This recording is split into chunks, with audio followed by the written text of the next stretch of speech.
if you don't do that, you don't know what that voice sounds like. That's right. You're going to be in a quandary. But is that really the Lord speaking? Or is that a premonition? What is it? You hear what I'm saying? If Elijah, amid all of that, and you know, Elijah, he was stressed out when he was on that mountain. He was stressed to the max, like we are all stressed. What am I saying? We still can hear God if we're stressed out. Now watch this. The thing that Elijah had over us is that every day he woke up, he was dependent on the Lord to see him through. That's why he went up on Mount Carmel. I heard somebody say he was doing a lot. He did. But he did what God enabled him to do, carry out to do.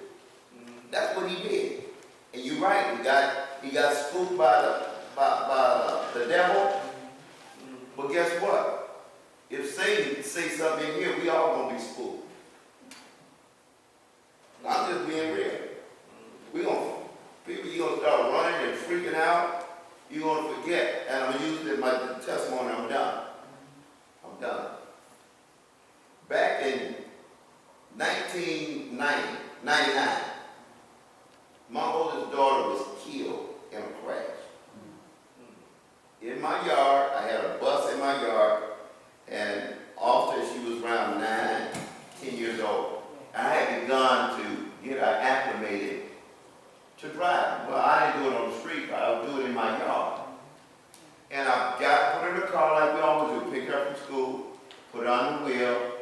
This time, I was outside of the car. I wasn't on the inside like I'm normal on the inside. The enemy was trying to trick me.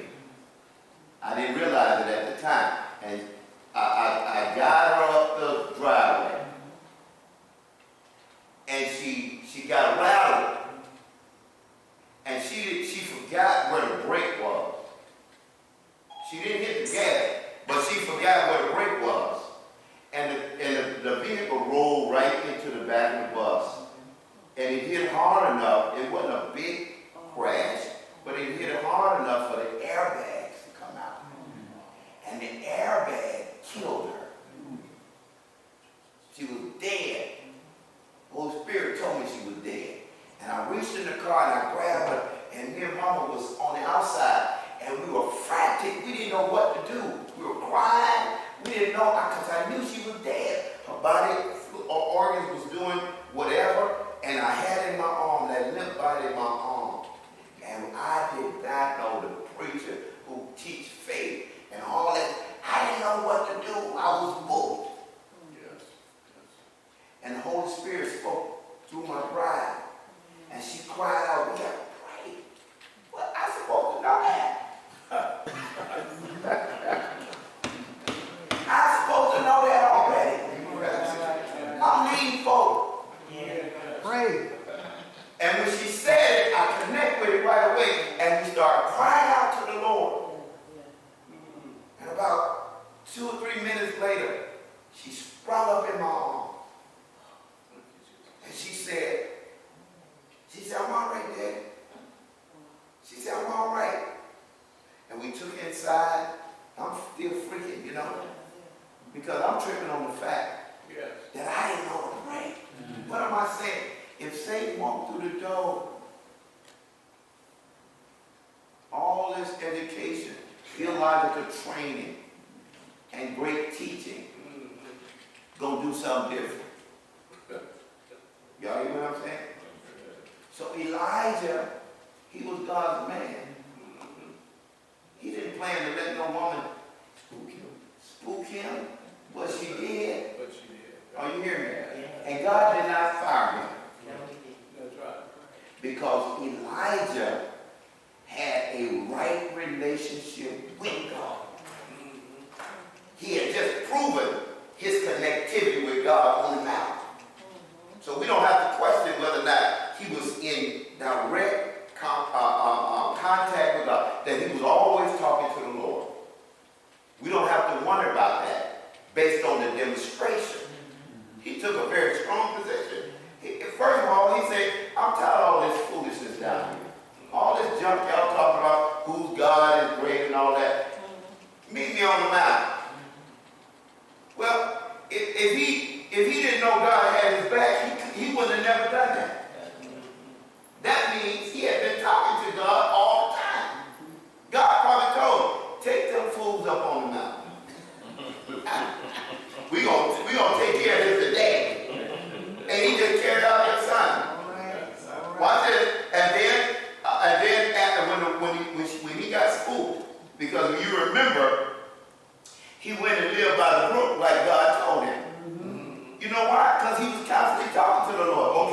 what you want me to do now? Okay, Lord, you know the food supply and this and that and all that. You know about all that. We pray about the same thing. Lord, my money that got tight, Lord, this and that. We do the same thing. That's right. Are you hearing me? And God told him what to do. Go by the brook, I'm going to feed you. I'm going to send you your breakfast, your lunch, and your dinner. Just stay there. Well, when the brook dried up, then the Lord, he was talking to the Lord. The Lord told him, go up in the mountain. He went up in the mountain. Then he waited to hear from God. And then God spoke. And he knew. Somebody say that with me. He knew. He knew. He knew God's voice. We will know God's voice. Watch this. If we are in a right relationship. See, we try to do ministry without God. That ain't going to never work.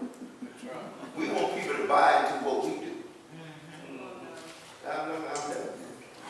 I got a thought that crossed my mind as everyone was talking. You know, by God's grace, this is my last week at 74 years old. Glory. So next week, Yeah. I'm moving to 75. My Lord. By His grace. By His grace. And I tell you, again, I got to tell you something. I am always in God's will. I'm never questioning what God's will. Ever. I'm always in God's will. Matter of fact, and this is going to sound critical, but I don't mean it to be, but it's a sign of our own self-centeredness when we say, well, what is God's will? Because in reality, what was that in Michael 6, 8? Yep. He says, you know, What look, required? you know what God requires of you. Yes. You'd walk a certain way, you'd treat people a certain way, and you'd have a certain character. Period. So, if you are practicing godliness, even in your flaws, in your faults and failures, you're still in the will of God. The only people that are out of the will of God are the people who are rejecting His Son. But if you receive Christ, which everyone here has already made that confession, then you cannot help but be in God's will, even if you have to be chastised. Catch this. I think that God's will manifests itself as, in some forms as a sovereign will. And of course, that's when there are certain things He's done that are unchangeable and unfathomable decrees. Like He said, let there be light. And there was light. He said, we're going to create man in our image. So He created man. He allowed Satan to torment Job. These are things that are in His sovereign capacity. But God's will is also contained in His precepts, in His word. And I was just reading the word here, that it's in the word that we are given His directives for walking in holiness. It's in the word. So we have the ability, now we don't have the right, but we actually have the ability to break these commands. I have a right to do it, but we have the ability to do it, because God does not force us. Now, since holiness is your position, you are still holy even though you're not practicing holiness or walking in holiness. It's just that sometimes you might have to go home sooner because you're like a bull at the china shop and you're breaking up all the time.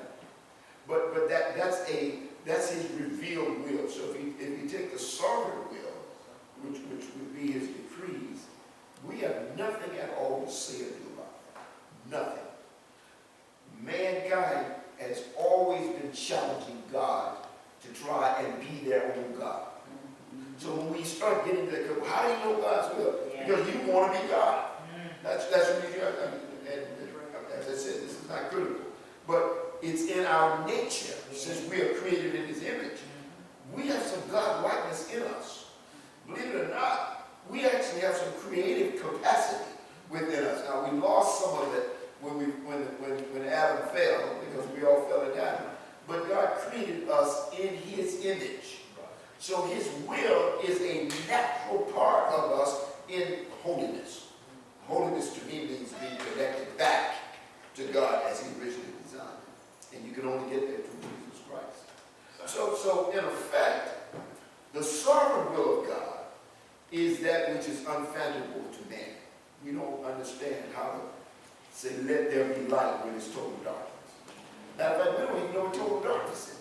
You know, we believe that darkness is the absence of light. But is that really what darkness is? And I'm talking on the scientific side. I mean, can we actually quantify darkness other than say it's the absence of light? But God knows. One thought is that darkness is ignorance and light is understanding. So when God says, let there be light, he's, in effect, he said, let there be illumination of the mind so you can stop being so ignorant about light. That's a whole different conversation, of course. But his revealed will is in his word. And if we, and I heard Bishop E.T. say a moment ago, if you study the word of God, then you will never not know what God's will is. And since the Spirit of God lives in you, you will never not be in his will. You can choose not to be holy, but you cannot choose not to be in his will, because God's will is still going forward, even if he has chastised you in the midst of it. It's still his will. But I think that there's another part of God's will that we miss, and that is God's will is actually dispositional, or his attitude. And I believe that's the part that sometimes can get us confused. At times, and if anybody else has been here, you can, and maybe I'm just the only one, but God's word, God decrees something that gives him no pleasure. He does that. When he talks about in Ezekiel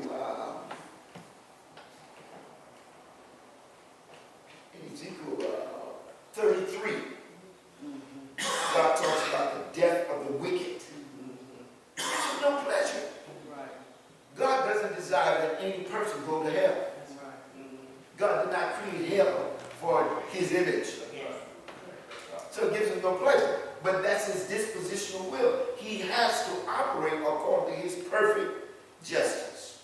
So if you take those, I think I've listed three things that I've perceived. And that is his sovereign will, which is unfathomable to us. And then we have his will that is found in his word that directly applies to us.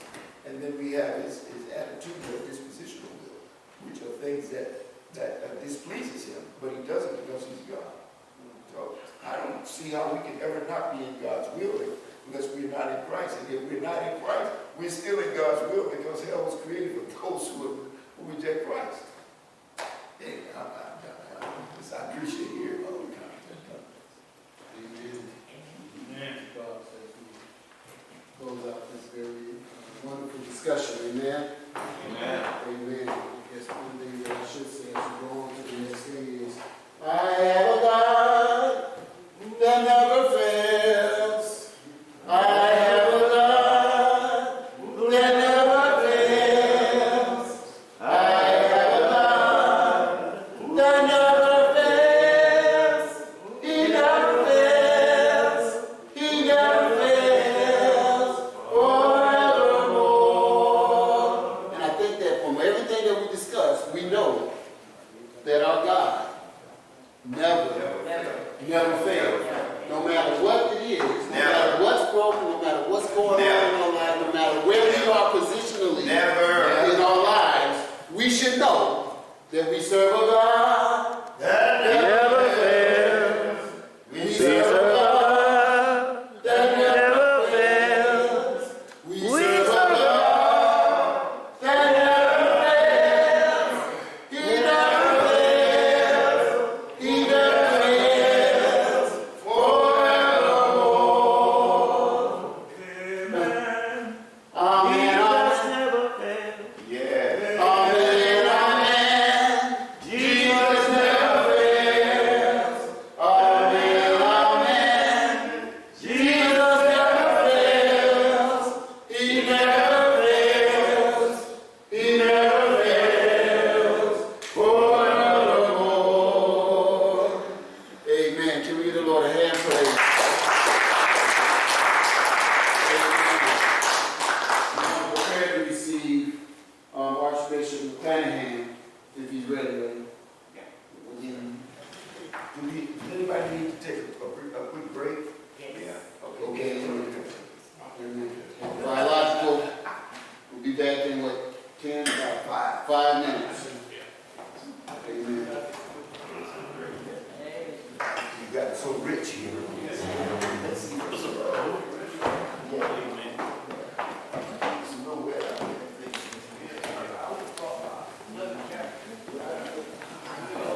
to that scripture. Hey, I'm sorry, man. So the twice, you know.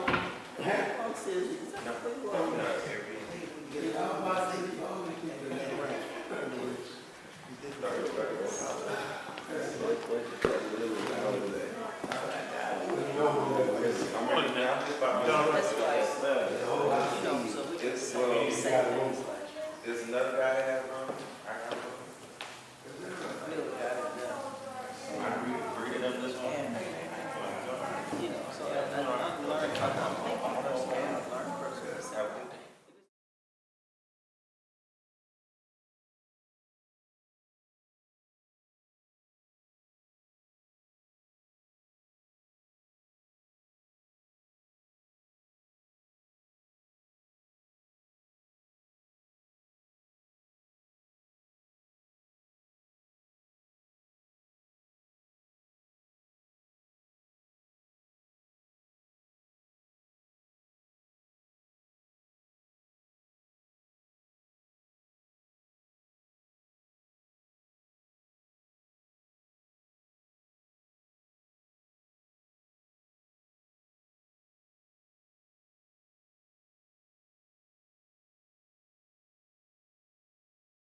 thank you all. It's always a privilege to be here with you, and it's just an honor because I get to like you guys.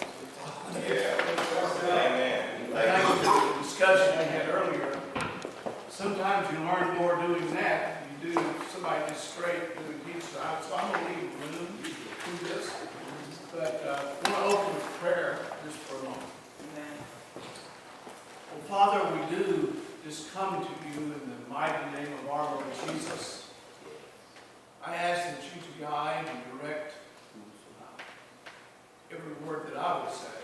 Yeah. Open our ears, and beyond just the words, let us communicate with you, our spirit, to your spirit, that you would speak to us to say, this is the way, walk in it. I ask it, Lord, in the name of Jesus. Amen. Amen. Can you all hear me okay? We can. We can. Okay. Before I begin, I have some material that somebody I sent to Archbishop McClanahan earlier, and if we get a chance to give some of it out later. This really doesn't apply to what I'm talking about here. Well, it does, but some time back, I saw somebody put an article on Facebook that said, is Christianity a white man's religion? You all may have seen that type of thing. And what I've got is just a really brief summary of some of the major leaders in the early church. You may not be as aware of this, but in Africa produced some of the major, greatest leaders in the history of the church. Yeah. Let me just mention a couple right off the bat. Origin. Yeah. Augustine of Hippo, Tertullian, Cyprian, Athanasius, and of course everybody knows St. Nicholas. Oh, good old St. Nicholas. Okay, Nicholas. I sent a picture one time to Archbishop McClanahan of sort of a diagram that someone had done of a picture of what really St. Nicholas looked like. And he was a very nice-looking black gentleman. And a lot of people just don't realize this. Doesn't look at all like Santa Claus. That's all I'm telling you, okay? And Nicholas was one of the main people that fought against the heresies that Arius had. So in the early church, Mark took the gospel into Africa. The African nation played a major part in some of the basic foundation, formative doctrine in the first 300 or 400 years of the history of the church. And in recent days, just to make it a little bit more in light, last year in the United Methodist Church, they had their general conference, which they had every 4 years. And one of the issues that came up last year was this whole thing on same-sex marriages. If it had not been for the African delegates that were at that conference, because they had delegates from all over, the African delegates saved the United Methodist Church from going to the split. Wow. And going the same right that the Episcopal Church did a few years ago. Because if it had come just to the United Methodist Church, Methodist Church of the United States, probably the vote would have gone to have done same-sex marriages. Now, and I know this for a fact. Now, that was my background. I grew up in the Methodist Church. That's where I came to Christ. Okay. I pastored the first 12 years in the Methodist, so I sort of still have interest in where they are. And John Wesley is still one of my great heroes. I've talked with the head of their renewal movement. It's called the Good News Movement. And I called him right before this. And they were counting upon the delegates from Africa. And they literally saved the United Methodist Church from going down the same road that the Episcopal Church went. So if anybody ever tells you that, don't believe that the Christianity was a white man's religion. First of all, don't believe it because Jesus wasn't a white man, okay? Several years ago, I was down in the Caribbean. I used to go down there and minister a lot, and there was a big debate going on there about what the color of Jesus. Was Jesus black, or was he white, or whatever it was. And I remember making a statement one night. I was speaking. I said, I'm going to explain to you all tonight the truth. Everybody got real quiet. I said, I don't care. Okay? Yeah. And that's the truth. He's my Lord, and he's my Lord. You see, my roots go back mainly to Ireland, Yeah. and whatever else Jesus looked like, he didn't look like somebody from Ireland. Okay. Okay? And so that I know, okay? I know that for reality. I asked Archbishop Landry, there was a video I saw on YouTube. It's called The Gospel of Mark. And it gives I don't know if you had a chance to look at that or not, but the depiction of what Jesus looked like in the Gospel of Mark, I think was much more realistic than in many of the movies. He looked like a Jewish guy with really kinky curly hair. Okay, I mean, and it was, so if you get a chance to look at it, it's called The Gospel of Mark. They do Matthew, Mark, Luke, and John. They do all four of them, and they have just scripture, but actors are acting, sort of talking quietly in the background. It's real powerful. But I wanted to just share that with you, and I'd sent to Archbishop Land's little thing on some of the African saints. You may not be aware of this, but like in history, there were 3 popes that were from Africa. You have some major, they call doctors in the church of Africa, like Augustine of Hippo, Athanasius, Cyril of and then this is just the list of the different people that were actually canonized in the Roman church for the first few centuries. And these were all from Africa. So I just think sometimes that's important, and people either intentionally or unintentionally forget that. So, anyway. Now, where I'd like to begin with, Just for the yes, record, yes. everyone received that. I've sent it to you. Okay, everybody got that? Yeah, we received Okay, that's good, because that's just important. You see, it's important for all of us to know our roots. It's important for all of us to know who we are. And my Christian heritage goes back through all of these dynamics. And we as the church need to fully grasp this. And we don't always. So when you start looking at the credibility, legitimacy, and the history of bishops, I thought about this, and I thought, I'm going to ask this one question before we start. Why do we even need bishops? Okay? It may seem like a basic question, but why do we have bishops? What's the reason for it? Is it just something somebody created out of their head? Was there a reason for it? Here's where I want to begin that. It all goes back fundamentally to our understanding of God and our understanding of the church. The whole role and function and the need for bishops center in our understanding of who God is and what the church is. How do we see the world?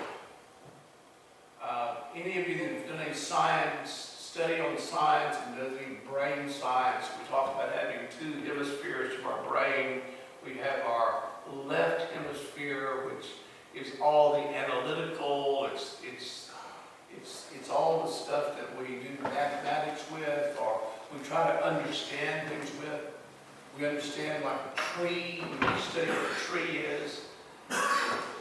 But our right side of our brain is the creative side, it's our emotional side.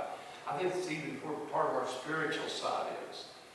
You can study all about a tree, but when you finally go up and touch it and say, oh, that's what it feels like. This is what it feels like is your right side of your brain, okay? Understanding what it is your left side. Now we need both, and we use both. But when we get down to understanding and begin to try to grasp the unreachableness, the understandableness of who God is. I mean, any idea you finally come up about God is not God because it's too small for God. God transcends any thought that any of us may ever have, ever. But one of the great concepts concerning God that's different in Christianity than in any other faith is the whole concept of the Trinity. And part of the nature of God is revealed and shown forth in the Trinity. Now, I work with a lot of people that come out of a oneness background. Let me just say this before I start. And sometimes I think people that have oneness backgrounds don't really understand what was meant by the doctrine of the Trinity. I cut my teeth on what was called a Dakes Bible. Did you ever have a Dakes version of the Bible? Great racist. Great racist. He had some things that were good and some things that were horrible. And one of the things he was horrible about was his doctrine of the Trinity. Because the way he describes the Trinity is God the Father sitting up here on the throne, Jesus sitting on the throne, Holy Spirit sitting on the throne, the three bodily presence of God. And it's like almost like three gods. And people reacted against that. And rightly so. Because that's never the way the early church fathers saw the understanding of the Trinity. Now, we have all sorts of illustrations we try to use that sometimes fall very short of that. Like, I remember I used to always use the illustration of, like, I'm a father, I'm a preacher, you know, I'm a husband, and these are different roles. Well, technically, that's called modalism. Those are roles, but they're not actually, it's not actually what they meant by the Trinity. The nearest thing I can come up with, and I'm sure this is going to fall short, is this. Because we're made in the image of God. Not just, I used to always think of just body, soul, and spirit. We're triune like that. I think it's even different than that. Inside of me, I have, for lack of a good word, almost like different parts of me. I have an emotional part to me. I have a part of me that's my functional part. I have a part of me that's sort of like my guardian part. And what I mean are things like this. When I did my dad's funeral, for example, before I did my dad's funeral, Dad and I were extremely close. I loved him. He was my best friend, mentor, father, all rolled into one. So I was very emotional. But when I got to his funeral, I've done hundreds of funerals. So my functional self kicked in. And I just could do the funeral. I didn't cry during the funeral. I told stories about Dad. People even laughed at some of the stories because that was my functional. That was my go to work side, the functional part. Later, my emotional side came forward. So you can sort of see the distinction between the functional and the emotional. And that guardian part is the part that sometimes kicks in to protect. Like protect your kids, protect your wife, even protect yourself. You've seen sometimes some nice little lady, they're just a sweet little old thing, and somebody attacks one of their kids and she turns into a whole nother person, right? Okay, and you think, I didn't know that was there. Yeah. Okay. And I communicate with myself. I jokingly say sometimes, somebody say, you're talking to yourself. I say, no, I'm having a board meeting right now, you know. Did you ever go to yourself and look yourself in the mirror and say, why did you do that? Yeah. I've done that. Yeah. I look at myself and think, Russ, why did you do that? Stupid. Why did you do that? Yeah. Okay. Now, who am I talking to? I'm talking to me. Yeah. And who's doing the talking? Me. Okay? Somehow, I think when you're dealing with the Trinity, there's this sense in that of God, there was community within him, And there was relationship inside God himself. And we can't fully explain that, but it was there. And part of our understanding when you deal with Father, Son, Holy Spirit is many of the early church fathers used that to describe the relationship between bishops, the priests, presbytery, elders, and the deacons. That just like there was that unity within God, God was asking for the bishops and the presbyters and the elders to have that same unity. And that's part of the reason there was three. When we consecrate somebody as a bishop, we have three people that do that. Part of the reason for that is making sure their lines are valid, but also it represents the triunity of God. So that concept of the triunity of God helps to form even the understanding of the role of bishops, elders, and deacons. It comes out of understanding the nature of God. And you may find this at least remotely interesting. If any of you have ever studied, I had a couple of years in Hebrew, and I know just enough Hebrew now that I can occasionally quote something and make it sound like I know something. But really, I don't get up every morning and read my Hebrew Bible. All right. You know, but I can periodically throw a word out that appeared to be smart, I think, or something. But one of the words I've never forgotten was the word for spirit, like when the Spirit of God moved over the chaos and brought order. Spirit in the Old Testament is in the feminine. It is. It's written, it's as clear as it can. It's in feminine. Elohim is in the masculine gender. Now, where that comes from is this.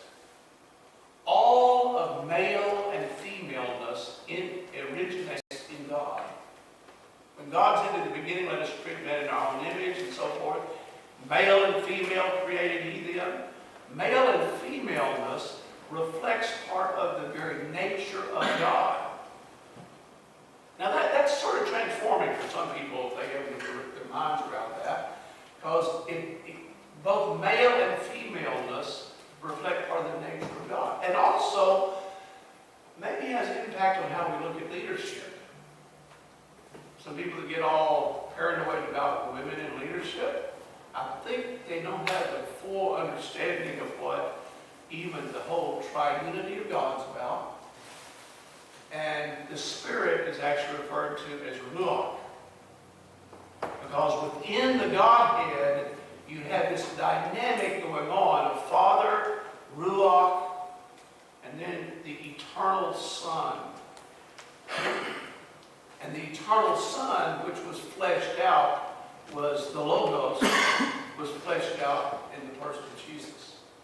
So you've got this dynamic going on inside of the Trinity. And it forms the way we see everything if we can get our minds and hearts around that. Especially the way that we see the church. Because God is the source of all relationships. He had a relationship in himself before anything ever existed. Before there was anything. I mean, I can even get my head around there was, at one time, there was nothing. To even say there was nothing, there had to be something. You say, the whole concept of nothingness. There was just God. And God had a relationship in himself. And the first manifestation that we see of God was in the beginning when he said, let there be light. And light was a manifestation. And light permeated everything. Actually, light is not just like these lights. It's more like energy. And energy permeated everything. And energy holds everything together. Colossians talked about Christ, who is the Logos. Everything was made by him and for him. And everything exists because of him. And he holds everything together. See, Christ holds everything together. This is a little sideline, but one of the ways the early church also looked at it from Jesus was truth. That wherever truth was, Christ was at work trying to accomplish his purpose. We're talking about the purpose of God. So if you run into people that don't even name the name of Jesus, but there's truth there, they saw God at work there, that Christ was at work there. Does that make sense? You know, if you really believe there's truth there, Christ is present. Now, so part of our understanding of, and I know this is a little heavy what I'm doing here, but it's critical in understanding that's where our concept even of bishop, elders, and deacons come from, and out of that, and our concept of church even does. So, what is the church? All of us that have been in ministry know this building is not the church. One thing the Church of Christ had right was, they said, the Church of Christ meets here. Okay. I've been into beautiful, great big cathedrals. They're wonderful. Space that's been set apart, dedicated to God. But it's not the church. Come on. It's not the church. We are the church. If you look through Scripture, the word, of course, is ecclesia, which are the assembly, the called out one, the body of believers, all of those different ways that we try to describe. And most of the illustrations that are given for the church are more, they're almost parabolic. They're all more right-brained stuff. The early church had no corporation. It had no board of directors on it. The early church was looked upon as, there are certain images that came about that they tried to describe the church. It was called the temple of God in Ephesians 2:21, in whom the whole building fitly framed together is growing into a holy temple in the Lord, in whom also you are being built. So the church is seen as something that's growing, something that's being developed. It's compared to a building. It's not a building, but it's compared to like building a holy temple. Of course, the ultimate temple, first of all, is in, where is the temple of God? Where is the temple? Right here. That's exactly right. This is the temple. Now, when a person finally gets their head around this, when you say, where is God? Well, of course, God is everywhere, but God is right. But where's the kingdom of God? What did Jesus say? Where's the kingdom? It's in here. The kingdom's in here. The temple's in here. We were talking about earlier about learning to listen to God. That was part of the revelation that Jesus tried to share to us. This is where God takes him as residence and is able to communicate with us, talk with us, have intimate relationship with us. And we are his temple. But then at the same time, as we meet together corporately in the body, there's a unique way he is with us all together. 2 and 3 are gathered together in my name, and so forth. So those images are used.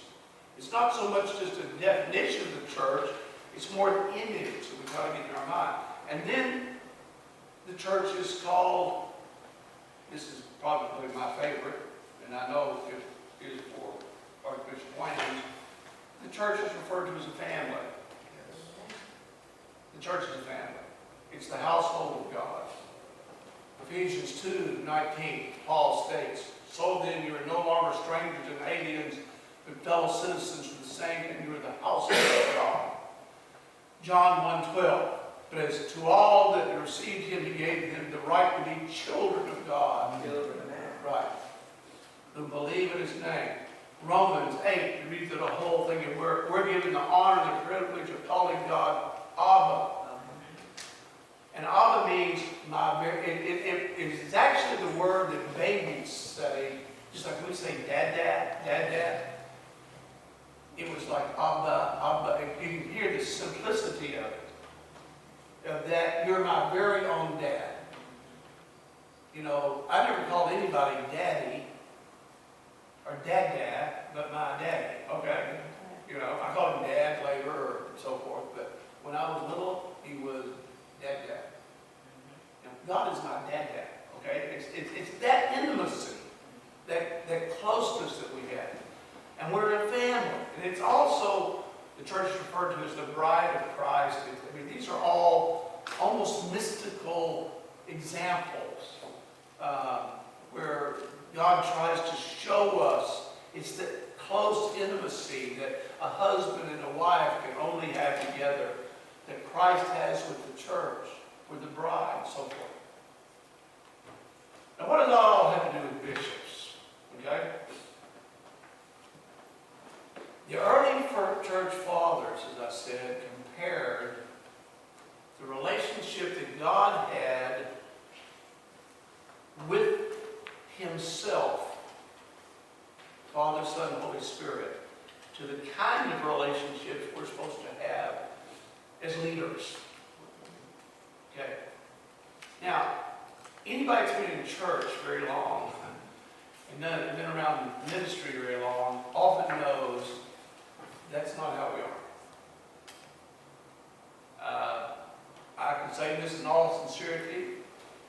The best people I've ever met have been in the quote church, and some of the meanest I've ever met have been in church.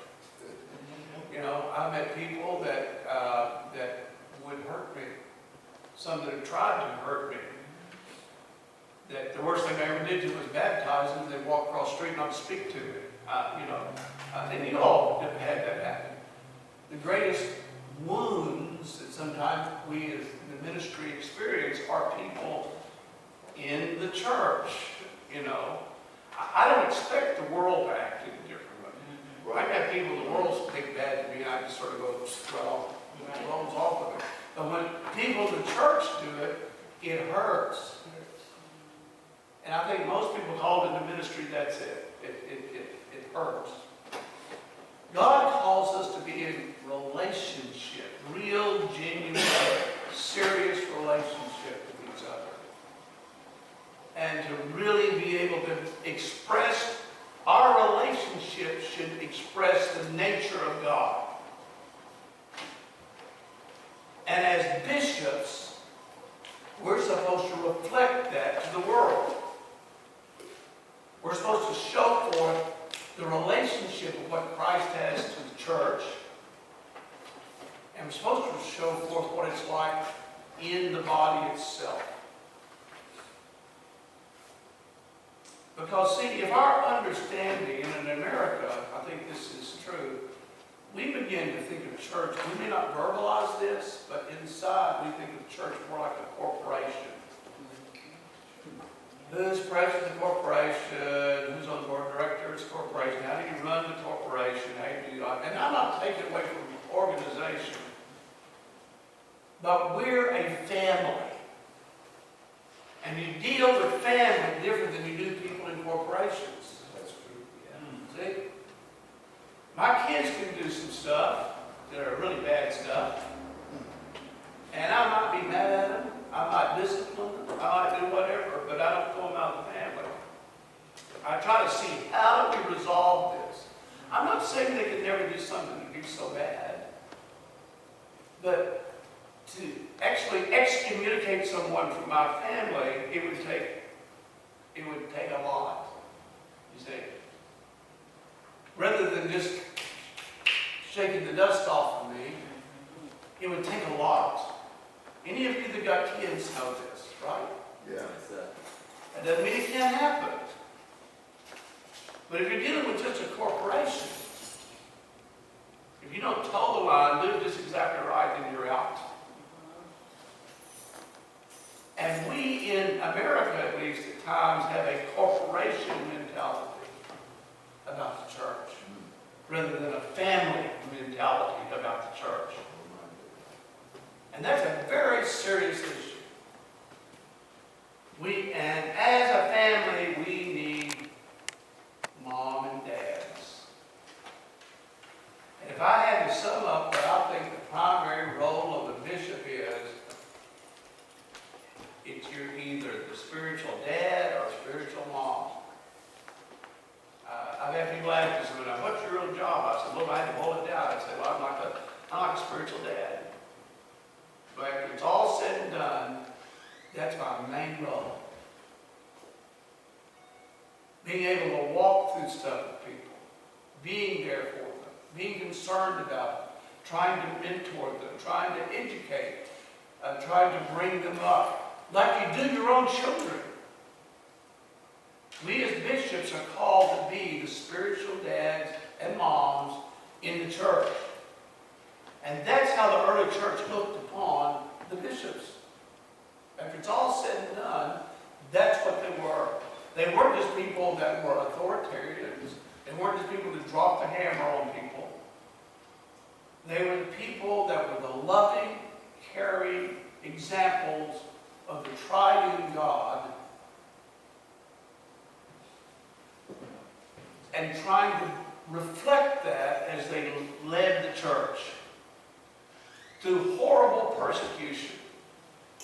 People being fed alive to lions, burned alive. You know, you think about all of the tortures that the early church went through. What held them together? The common phrase that was used often was, behold how they love one another. They loved one another. And God calls us as bishops to reflect this. Now, being a mom and dad, we're called to be a good mom and dad. But not called, God didn't call me to be a dictator. Okay? And I've met people that were dictators. I will tell you, probably nothing repulses me more than I've met men, say this is more men than I have women, now I've got to be real honest about this, that have this attitude is step back, the man of God's in the room, okay? That they had a entourage around them that you would have thought they were a movie star, that you couldn't get near them. You ever met people like that? And you can't tell, you know, it's like they come into a room. I remember one church down in Florida at one time that years ago, that they did the whole entire worship. The pastor didn't come in until right before he preached. And when he did, he had a favorite song. And they always played this song, and when he came in, he'd sort of dance across the stage and preach. Now, I'm not exaggerating this at all. And when he danced across the stage, he'd get up, and I always, what went through my head was, here's Johnny. You know, that's exactly what it was. Because that's the way it came across. And then before he left, at the end, he'd say, Brother so-and-so, would you close us in prayer? Is everybody closed or is everybody in prayer? And as they prayed, he snuck out the side door. Every service he went to, he was not touchable. Okay? Now, I'm going to tell you something. If you meet people that are not touchable, be afraid. Be very afraid. Okay? Because something's wrong. Something's really wrong. That's right. Something's wrong with their ego, and probably something's wrong in their own personal life. Because everybody I've ever met like that, one day there's suddenly some sort of a headline in the newspaper over what's happened. Because there's a secret part that they wanted no one to know. And make no mistake about it, what's done in secret will one day be shown, brought to the light, and so forth. Now I say this because I've got a video I want to show you right now. And this is a video from let me tell you the background of this before I do it. Lasts about 10 minutes. This is a young man that just had come in not too long ago into the EBC. He's a ordained with us. He's a wonderful minister, has a church. His father was, and I don't know how to say this any other than this, he was sort of like a Pentecostal bishop, okay? And in some places, if you were starting the church and were there for a long time, they just started calling you bishop, okay? And I think he had 2 or 3 other churches he worked with. His dad turned turned the church over to his son abruptly about a year and a half, 2 years ago. Because his son came to him one day and said, Dad, I'm thinking about going out and starting a new church and so forth. And he went to a dinner the following Saturday night. And his dad stood up publicly at the dinner and said, by the way, I'm turning the church over to my son. And the son knew nothing about it. It was like, duh, you know, I was thinking about going someplace else, you know, and I'm turning it over to him and so forth. Now, his dad still owned the building because it was under a different corporation. I mean, it's all real complicated. So though he was turning it over, he wasn't really turning it over. You understand? Okay. This past week, this happened because this happened from one of the young men that his father, who was sort of a well-known bishop within that certain group of people, a young man posted what I'm going to show you on Facebook. That's the reason I don't mind showing it to you because it's on Facebook. I mean, that's about as good as it gets. If somebody posts something on Facebook for you, they don't like you, okay? Well, this is a big revelation here, okay? And the son, we talked to me, said it had been shared over 100 times. So if whoever he had it, then 100 more people shared the video. Thousands of people have seen what I'm showing you. So this is not a confidential issue, okay? Oh my God. But it's an important one, and you'll see why. Now go ahead and punch this down. What I need to do. Just he's already done all that before. All you got to do is type it out. Okay.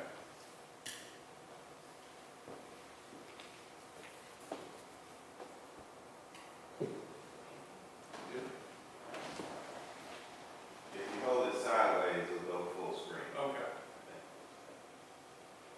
Take us too fast. You take us too fast. That's right.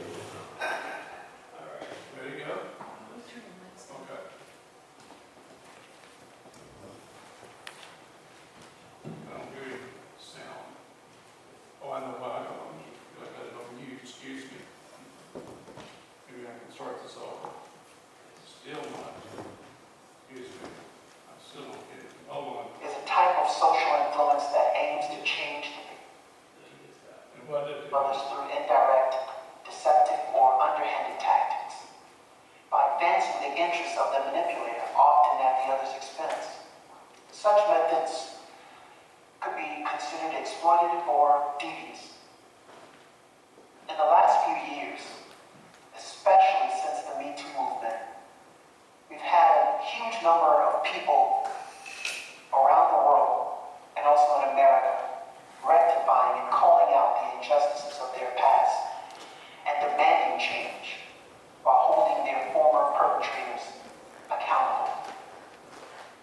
It's been kind of a phenomenon in its own way to be emboldened to speak your truth no matter what. Well, when I was growing up in the 80s, it was a different world for me and a lot of people like me. You know, growing up in a small town, Palmetto, Florida, my mother became pregnant with me at age 14. She had me as a 15-year-old. My mom was born into a big family. She was the youngest of 8 children. My dad was 18 when I arrived, and he had a big family as well. His father served our country in the military, as did his eldest brother, my Uncle Frank.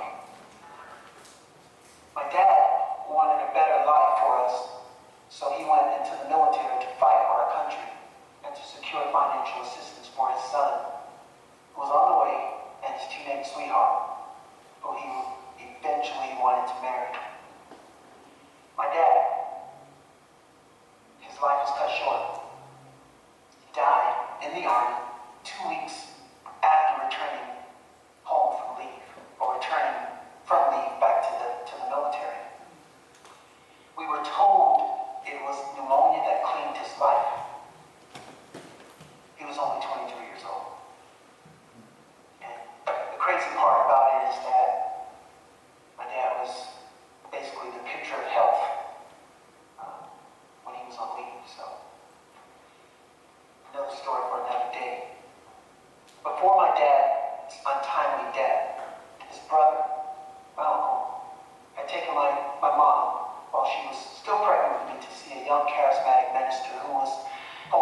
allowed teenagers and young adults to see a new way of life, introducing them to Christ.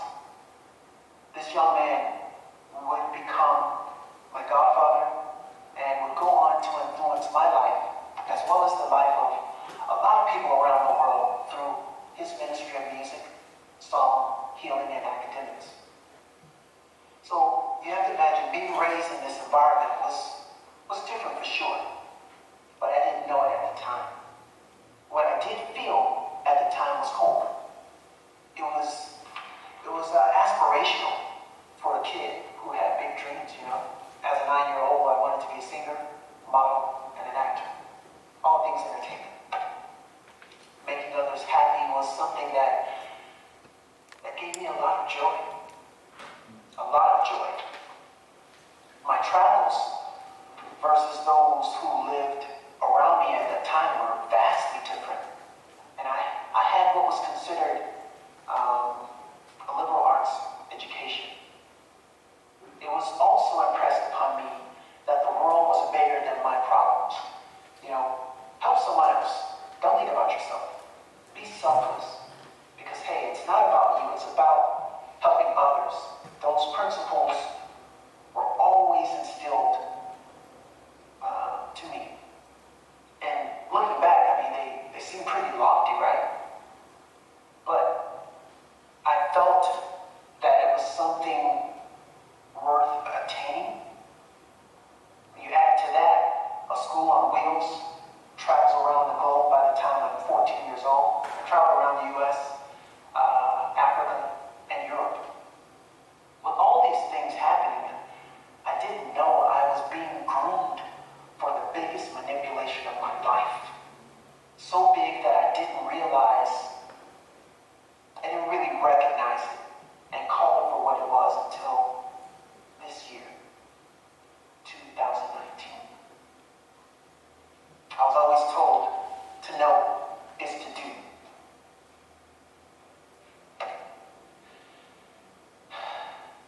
I was molested as a teenager by my mentor, goddad, and bishop. Not only was I molested, it was under the guise of love and teaching. I also felt that there was this silent coercion of sameness. In public, I was always told you should be all that God created, without limits.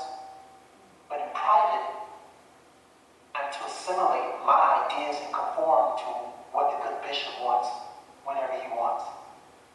Because growing up at that time, we were always told, he's the almighty hand of God in your life. As you can imagine, things would really go off the rails. Here I am feeling trapped in a world that was supposed to be my deliverance. Sorry. Just messed it all up, sorry. I don't know. My name's Travis Watkins, and I want to talk to you about the art of manipulation. My survival of molestation. Psychological manipulation is a type of social influence that aims to change the victim. I can't see what's down there, but it's fine. It was different for sure, but I didn't know it at the time. What I did feel at the were always instilled to me. 2019. I was always told to know is to do.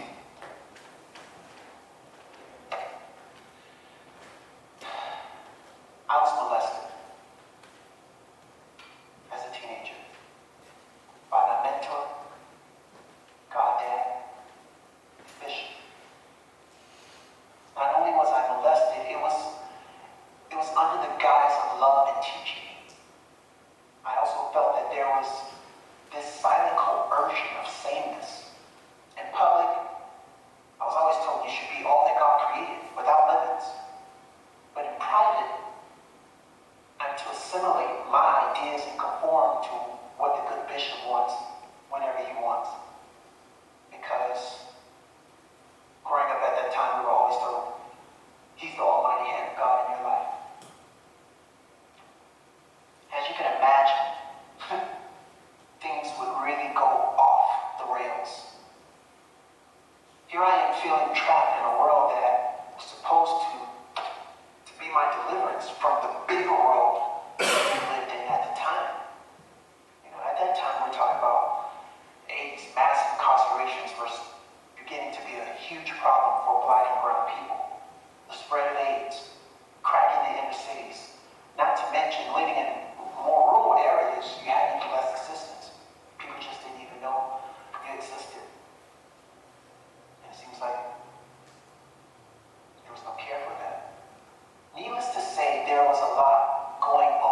the case.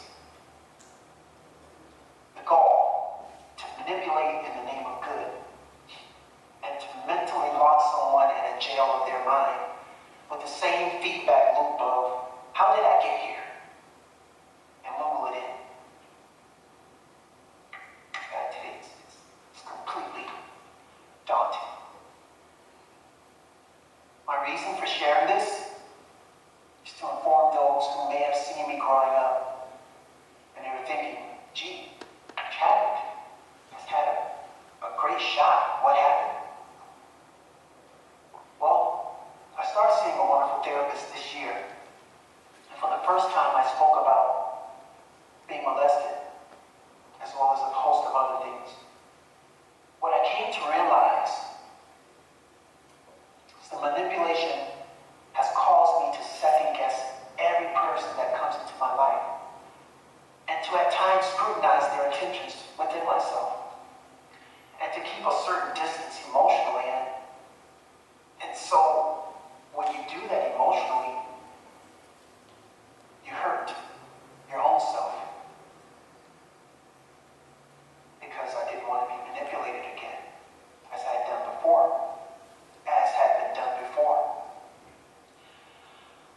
On one hand, I'm assuring the kid inside of me that, this will never happen to you again. And I will protect you at all costs by not letting anyone in. But as you can imagine, not letting anyone in, you don't let anyone in. You have to let people in at some point. So I was caught in this catch-22. It's not a fun place to be. Not a fun place to be at all. So, I find myself here, now wanting to reach out. Wanting those who have been manipulated and hurt by this type of behavior. I want you guys to know that you are not by yourself. I was going through it as well, and I thought I was the only one. In fact, I thought I was sort of protecting everyone else, keeping this man's secret so that no one else would have to go through it.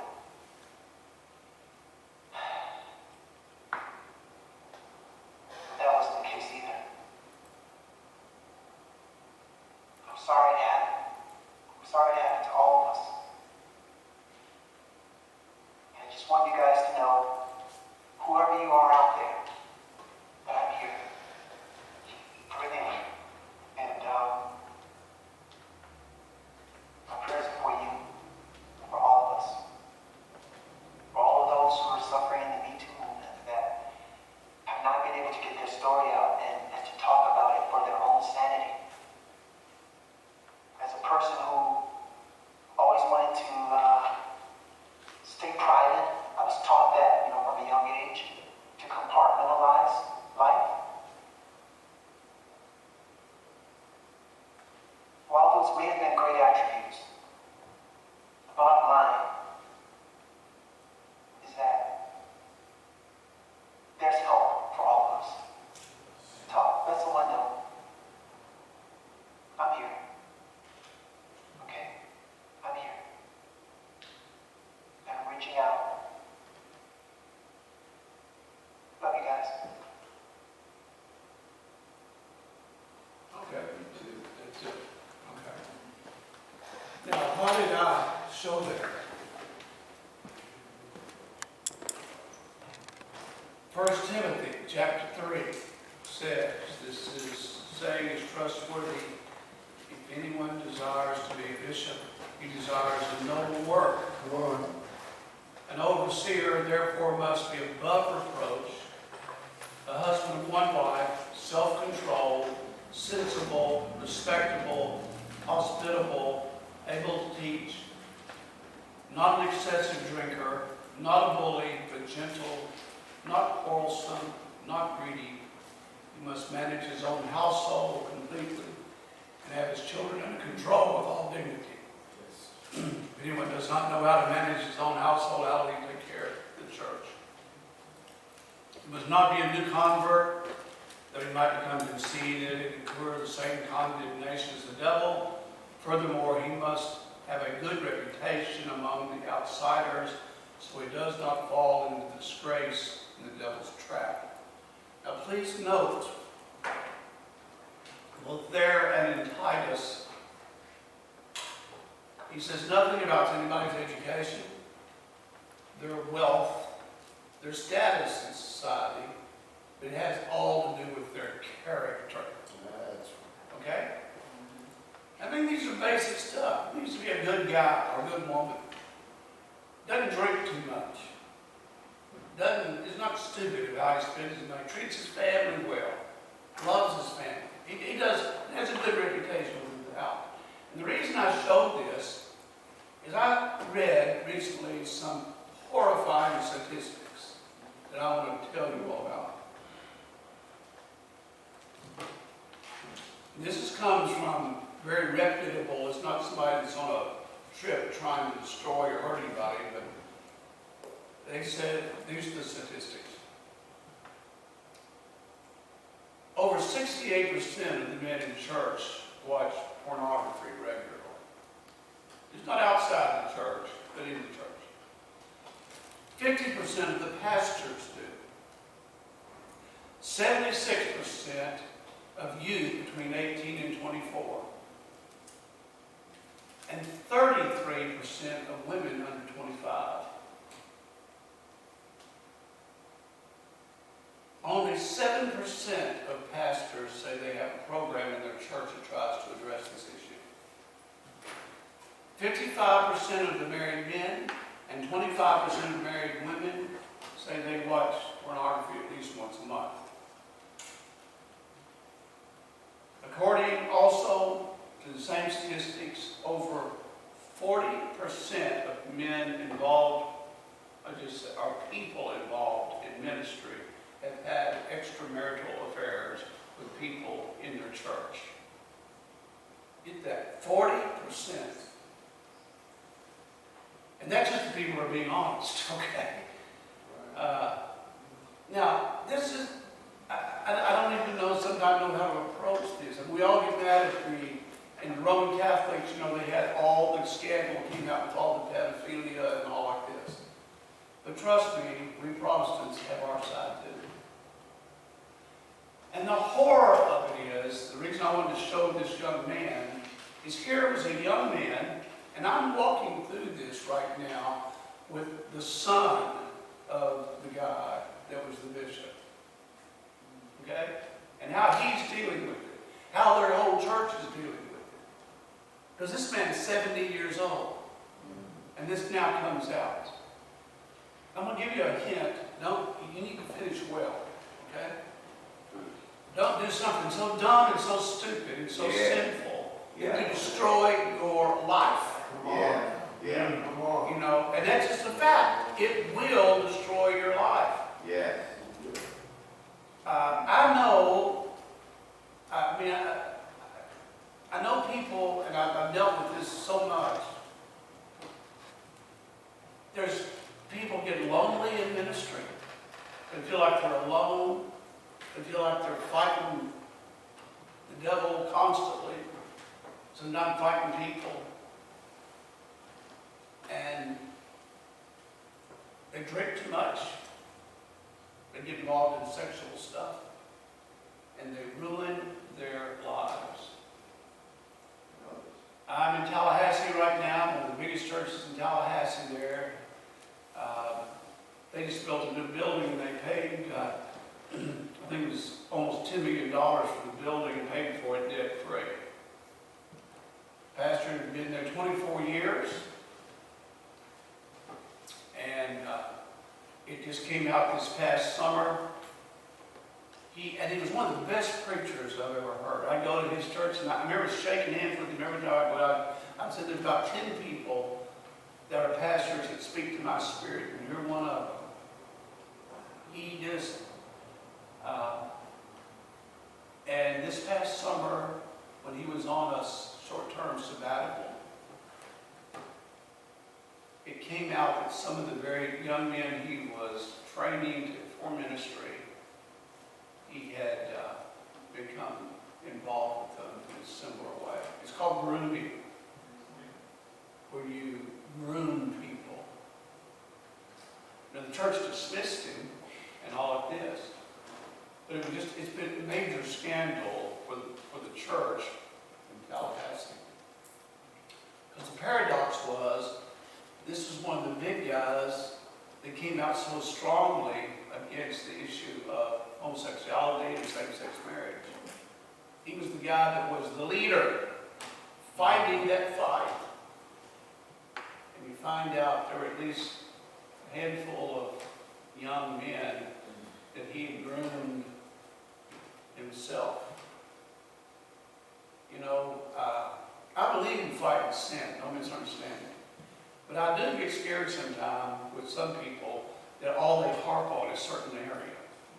It's like the guy that gets up and preaches every Sunday about how the girls' skirts are too short.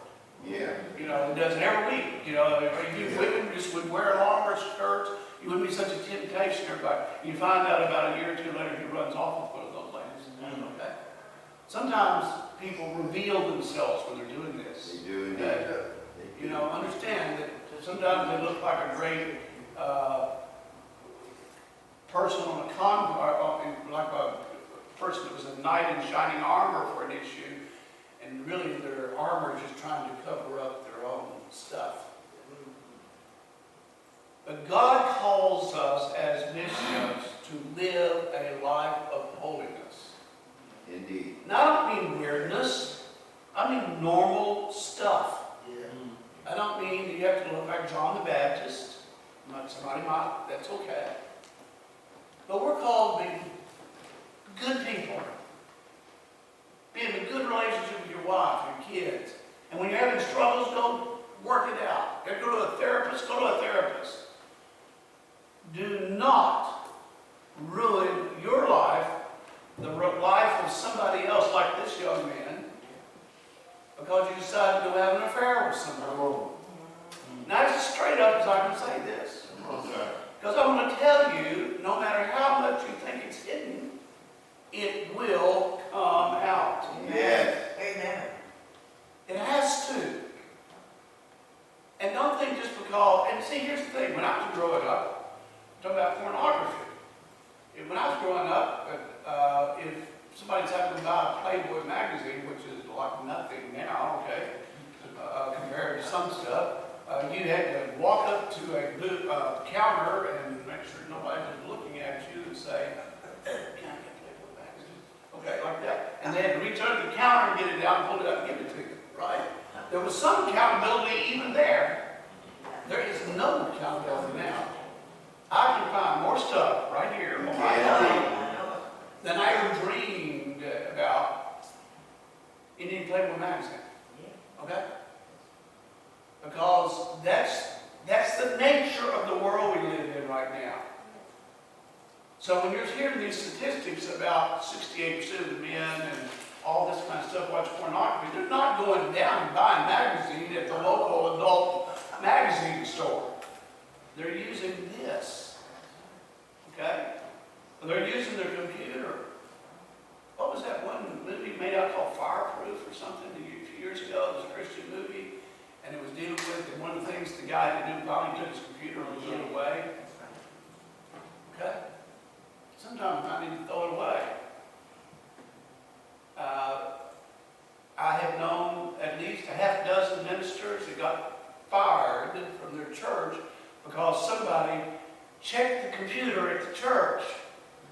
And the computer at the church that he worked on, did all his sermons on it all, had all of the pornographic websites he went to.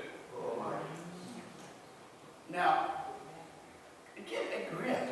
What do you say like this? Grow up. Yes. Okay?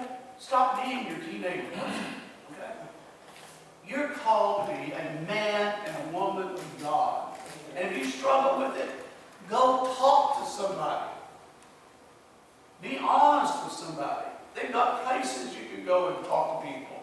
Go to, there's a group called See, Celebrate Recovery. I don't know if you're familiar with it or not. It's a Christian version of AA. And they do alcohol, drugs, pornography, relationships, codependency. They have a great blowout worship service. They break up and go to small groups. Go to one of those.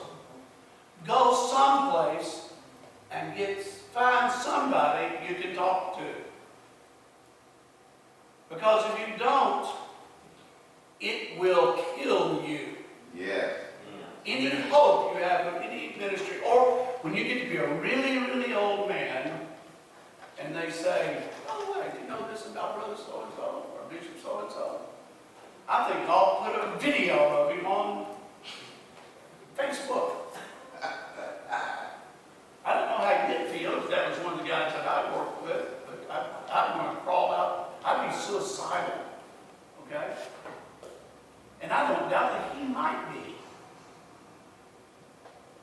So we've got to come, when we think about the legitimacy of what it means to be a bishop, it means you are a representative of Jesus. Thank you. Thank you. When you cut down to the bottom lines of it, it means you are to be a spiritual dad or spiritual Yes. mom representing the lordship of Jesus. That doesn't mean you're going to do it perfect. You're not. But you sure don't have to do it this bad. Okay? You need to somehow, in your own heart, come to grips with, I got a problem here. Okay? I don't care if your wife doesn't like you. Come on. I don't care if your husband doesn't like you. Okay? Have you got problems with your kids? That's no justification. See? Because we do that for ourselves. Well, I just don't feel really loved at home, so I think, I tell you what I don't do. I don't do counseling with women by myself. All right now. If I do counseling, my wife's with me. All right. Now, it's not because I think that I'm some great person somebody's going to be attracted to. It's not that at all. It's like I'm not putting myself in a position Yeah, to happen. There it is. Okay? That was an agreement my wife and I had when we got married, was she doesn't talk to men by herself, I don't talk to women by myself. And you think, oh, that sounds so legalistic. Yeah, sure it is. Smart. And it's smart. Man. Okay? Because let me tell you, I had a friend, a guy that I knew years ago. I'll refer to the first card-carrying apostle I ever met, named Dick Benjamin, up in Anchorage, Alaska. He had a great big building. He was, you just admit the guy, you just love the guy. He was just so outgoing, so charismatic. He had a lady come into his office one day, sit down, I heard him tell this story. She sat down and she sort of fixed it. She said, you know, Brother Benjamin, I think I've fallen in love with you. He said, hold on a second. He pushed his intercoms and said, can you come to my office just a second? And his wife came in, because she had an office there. She said, would you please repeat that in front of my wife? Praise the Lord.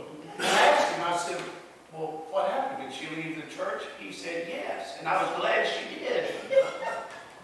All right. Because she could have destroyed our church. She could have destroyed me. Right. Okay? I dealt with a church down in Central Florida one time. Many, many years ago. The pastor was the same guy that danced across the stage I told you about earlier.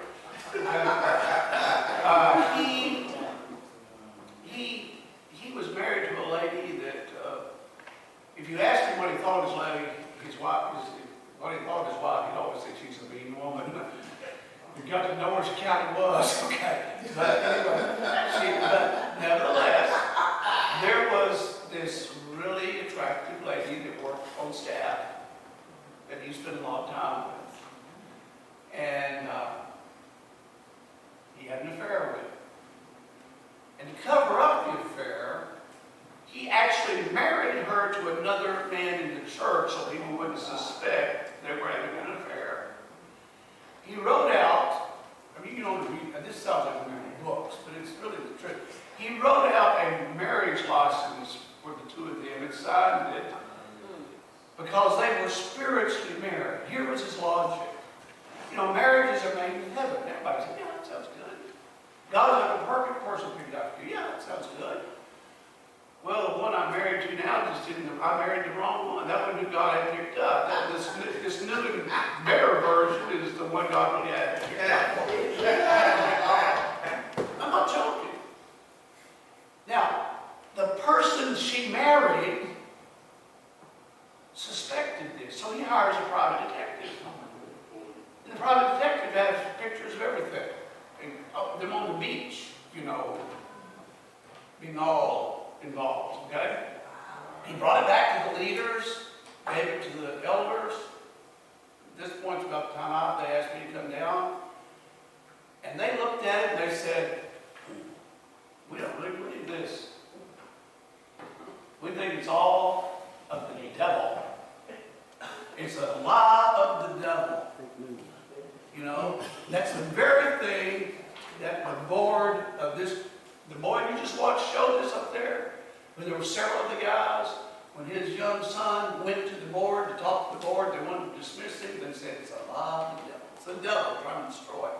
Yeah, I'm sure the devil was involved, okay? I ain't no doubt about it. The devil was involved. But it wasn't a lie. Oh my. But they said it's a lie of the devil. So you know what they did? They hired their own private detective. It's the guy down in Florida. And he came back and said, well, actually, here are more pictures. They did the most gracious thing I've ever known anybody to do. They said, tell you what, we're going to pay your salary for 1 year. We're going to pay for you to go to counseling, for your wife to go to counseling, for the young lady to go to counseling. At the end of that year, if you've done this, we will restore you back to the church as leader of the church. I think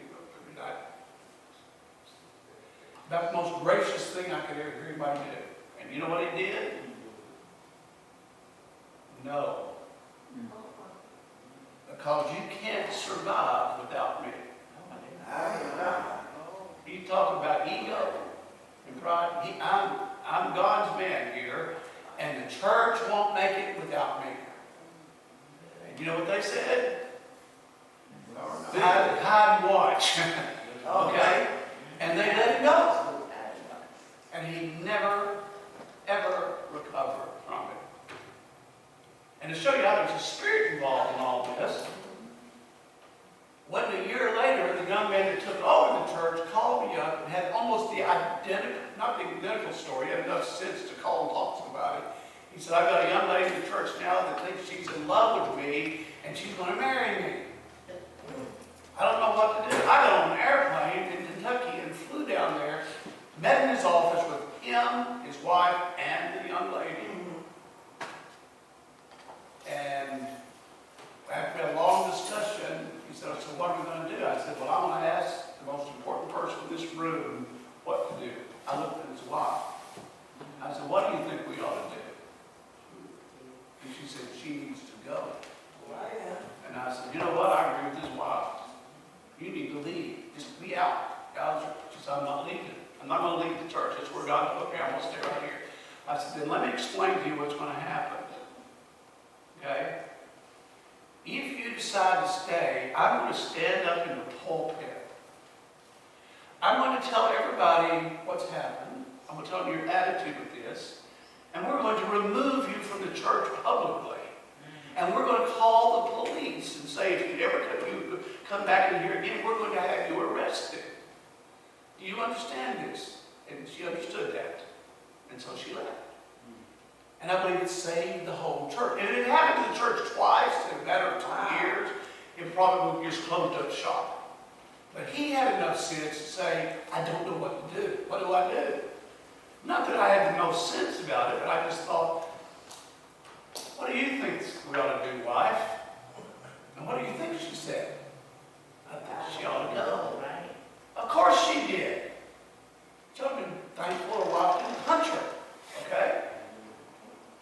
We've got to get ourselves with some kind of good knocking around sense. And act like what we're supposed to be. What are the three big things that always destroy people?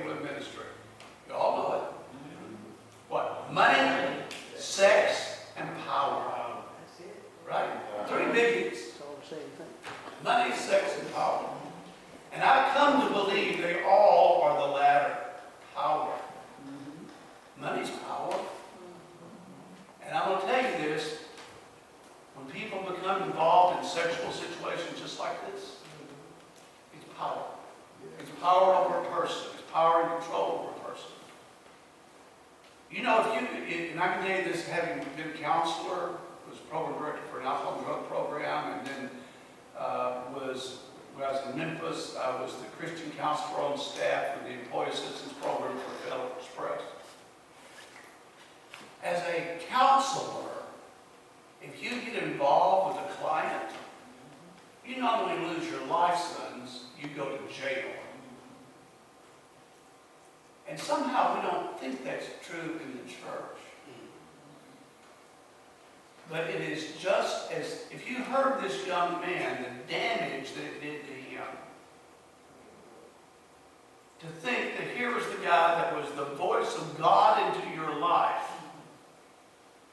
He was the one, as he talked about, took him at 14 years old around the world to places to speak. And he's feeling all this wonderful things about he's going to be this great person for God.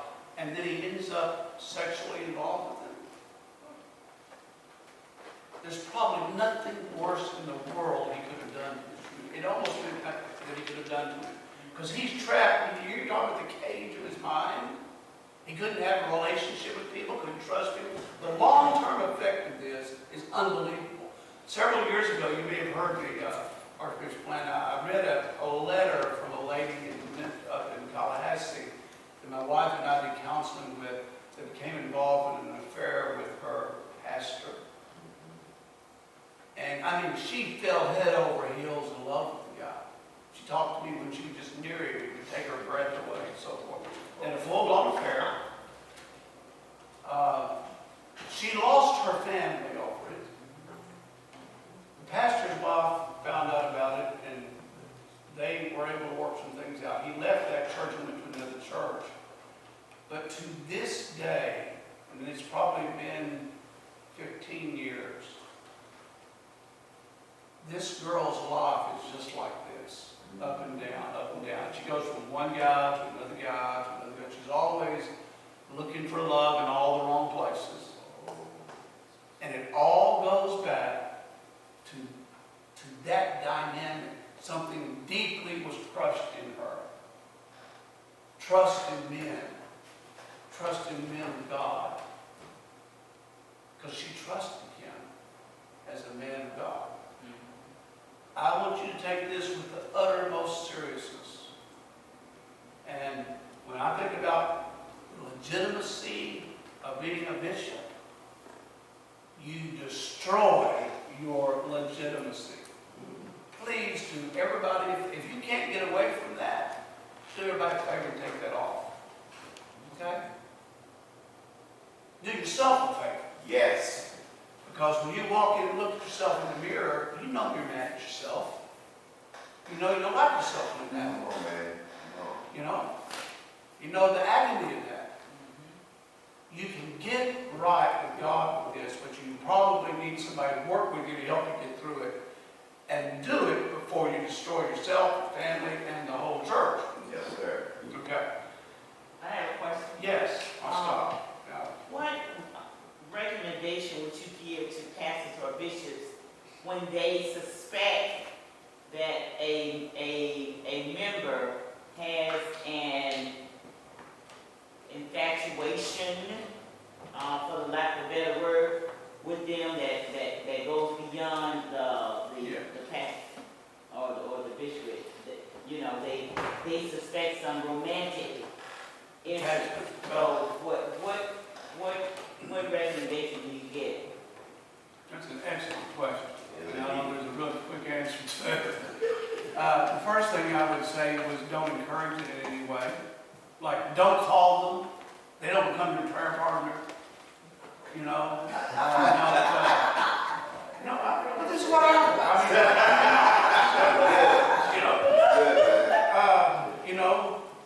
I don't know that it's wise to sit down and talk about, I suspect this is what's happening, because you just let the cat out of the bag.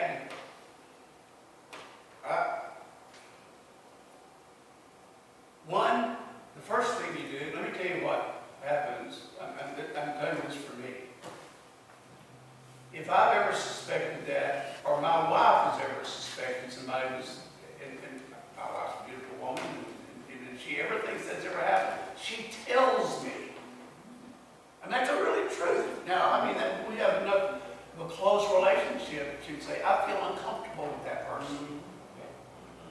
I think this, that, and the other. Well, immediately my husbandhood kicks in, okay? So this doesn't just happen for men, it happens for women, okay? So I think honesty with your spouse is a really good thing. Because if that way there's accountability. And if you feel like for some reason you can't do that, find somebody you can do that with. If the pastor has to go call the bishop, a bishop has to call the archbishop has to call whoever. Find somebody you can talk to about, especially because I tell you what, we all have enough ego in us that if somebody is flirtatious, if they've got qualities that you like, it can get your brain going in a way it shouldn't go. I'm just a realist on some of this, okay? Yes.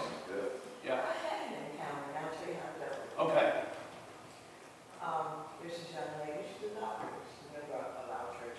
And when she first came there, we sat down and we talked, and she said, well, I'm looking for a husband, and I want to marry a pastor. I said, well, there's two pastors here. I said, I'm his queen, the little short brown one, I'm his queen. And I didn't like him. So, yeah.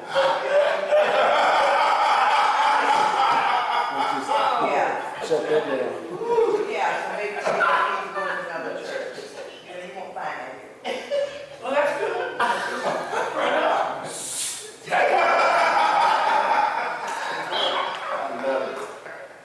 Yeah, that works. Sure. It's like that guy did, I tell you, that buzzed his wife.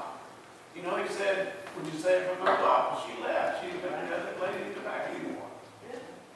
But it happens with women just as much as it does with men.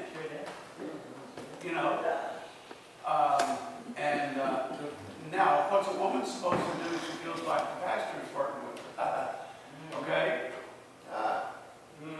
That's a little harder, isn't it? But if she feels uncomfortable. I will tell you this, one of the first times we visited that church I was talking about in Tallahassee, that the pastor later stuff was found out, we were there, and as we were leaving, we got outside, my wife said to me, she said, he winked at me. Of course, I just kind of semi-blew it off, but I thought, I don't wink at women. I don't. There's certain things I don't do, and I don't do that, okay? Right. That's a signal. Right? The Proverbs talks about people winking and all this stuff. One of the things I do, when I hug people, it's a father hug. It's like I don't do a full hug in the front. And I think those are just cautions you take. Right. So, I don't know, Archbishop Lance, you chime in here a little bit on this. I think that the two aspects that cross my mind. One is intent has everything. Your intent, your motive. And if you have a lack of discipline, your teaching, lack of discipline in your motive, then holding hands can be bad. Oh, yeah. And I also believe that if something is done and you are on the receiving end of it, you should immediately question the intent. Because you could also misread the intent. You could think something is one thing and something else. I think you should question it. Right. And you shouldn't feel like it makes you any smaller. You should just ask the question. What's up? If you really speak argument, wait, hold on a second. Now, what's your intent here? Yeah. See, and that will generally put the whole thing into a whole different field of reference. Yes. And you have a chance to back up. it's a maturity level, and you have to get there in order to do what we're talking about. But if you will grow into that, you can address any situation by checking the threshold. That's the intent. Yes. What's intent? Therefore, you don't have to walk around with fear and aloofness That's right. that gives the impression that you are standoffish. That's not. That's right. Exactly. And everything we know about Christ shows that he was the ultimate intimate person. That's right. But you never heard about any indiscretions. That's right. You see, so the woman at his feet, there are those who found fault with that, but he knew her heart. That's right. That the intent was clear. So I think we should be responsible in our ascertaining the intent. Yeah, and I'm glad you said that because, you don't want to, you're supposed to, again, if you go back to the role of a spiritual dad or a spiritual mom, that involves intimacy and closeness, and so forth. And again, if you use that same illustration, it's some of the people that struggle the most when they've had molestation happen by a parent. They sometimes have a hard time struggling with areas throughout their life. Okay? Now, it's that same idea when it happens with the pastor or a bishop. This was my spiritual dad or spiritual mom. See? Get that around your head. That's how people are seeing. On the same time, like my mom and dad were always very affectionate. They were affectionate to each other, they were affectionate to us. So, being affectionate is one thing. Being sexual is something else altogether. See, you as a spiritual dad or mom can still hug people. And you can still hold them, still show them the love of Jesus and all that without it coming across. And, can we have coffee later and talk about this or something? Okay? I mean, it's not the same dynamic. So I don't want to sound legalistic with that at all. But anybody who knows me, I'm a relational person. I'm not that way. And so I think that's a good correction with that. So you don't need to walk around in fear of it. But if you can be mature enough, as you're saying, to actually talk about it. One of the big things we do in ministry is we hide stuff. We don't want to reveal ourselves because after all, I showed you what I really like, you didn't like me. Yeah. You sure wouldn't think I was anointed. Okay. And I've said this dozens of times in my life. Sometimes the people I trust the most are the people I know the worst about because I know they're honest. Yeah. They're real. They're real people. But you know what? We're all real people. We've all sinned. We've all come short of the glory of God. There's none righteous, no not one. Truest words ever written. I would not want my personal sinful life put on that overhead projector or I'd crawl out that back door. Just like everybody in this room can do.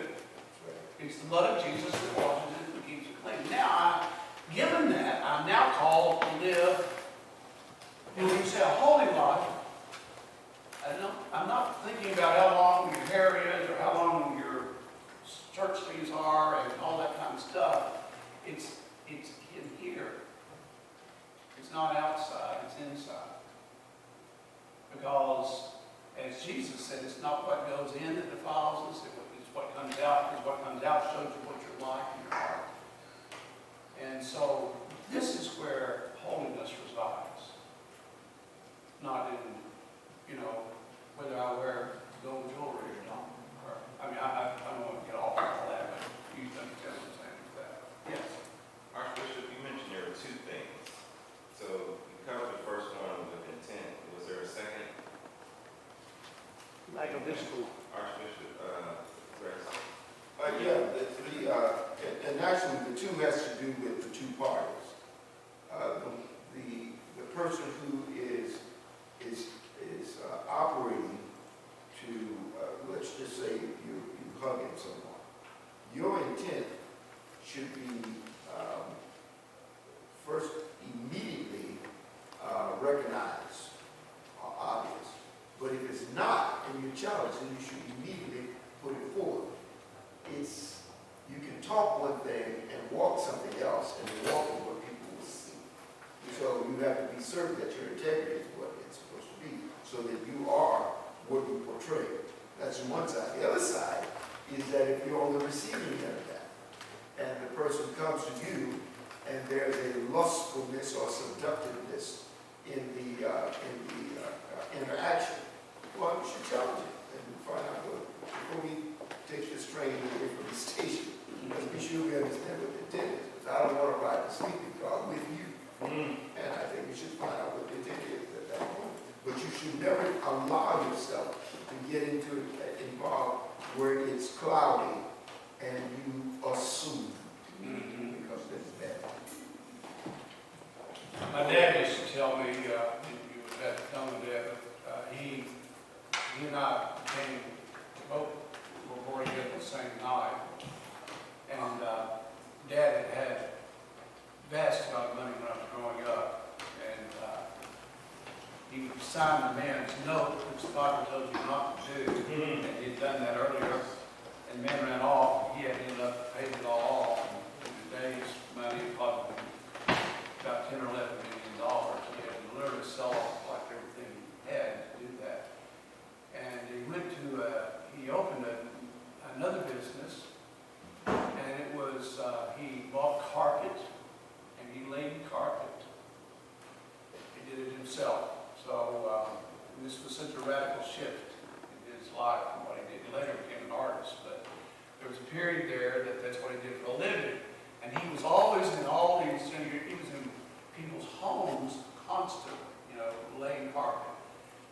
And he told me one time, he said, I always hear all these men talk about how they go into somebody's home and they're working at home and some lady there starts hitting on them and so forth. He said, I've never had that happen to me one time.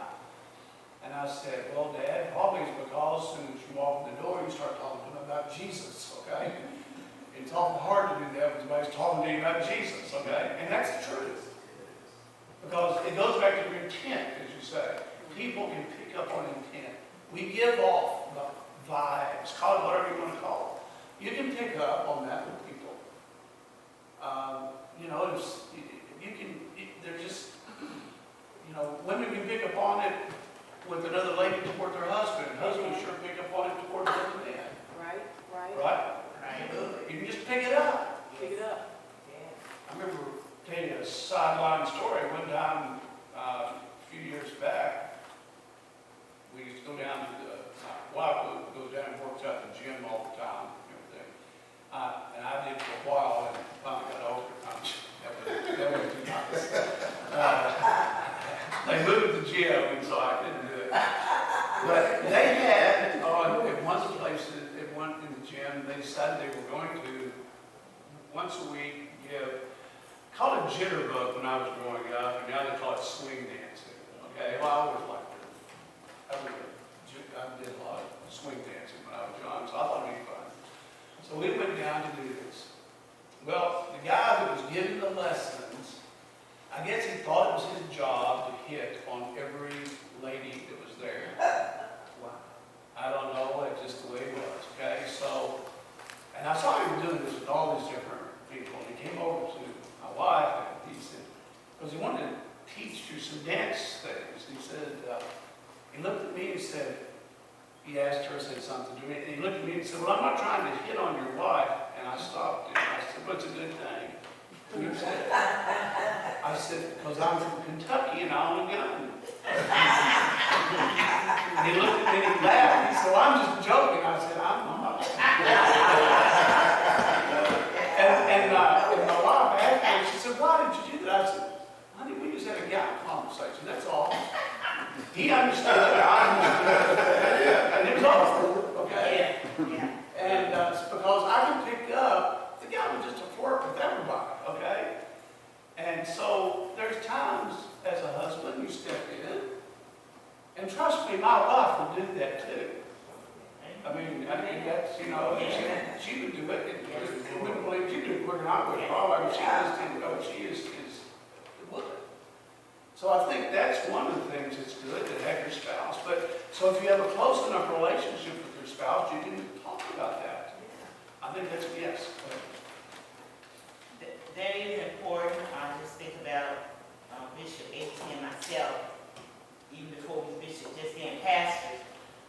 Many women come into the churches and they're looking for the daddy and the father relationship. They're needy, Yep. spiritually, emotionally, just they come in needy, and the pastors or bishops have to definitely not take advantage of it, but be in tune to that fact. Even down to the smallest thing is how you address them. You know, baby in comparison to dog. Yeah. You know, because looking for a kind word and not receiving that or the slightest little attention based on where they are, they could misinterpret that, and nothing deliberately on the pastor's or bishop's part, but just on where they are. So, as pastors and bishops, we have to be use wisdom and discernment and know how to help them not leave the church, but help them start seeking Christ over a man. That's right. We get a lot of young people and all that, and like you said, the wife knows, not the first lady first, but the wife knows when another woman is infatuated with her husband. A lot of times, men can be oblivious to that. You know, they just kind of go over the head sometimes. But the wife does not miss that. Okay, so as a wife of wisdom, you would definitely communicate that to your husband. You know, I know Sister Wookie, she's feeling you more than just you know. So I want you to just be alert, be in tune to that. And then the wife will help him stay in tune.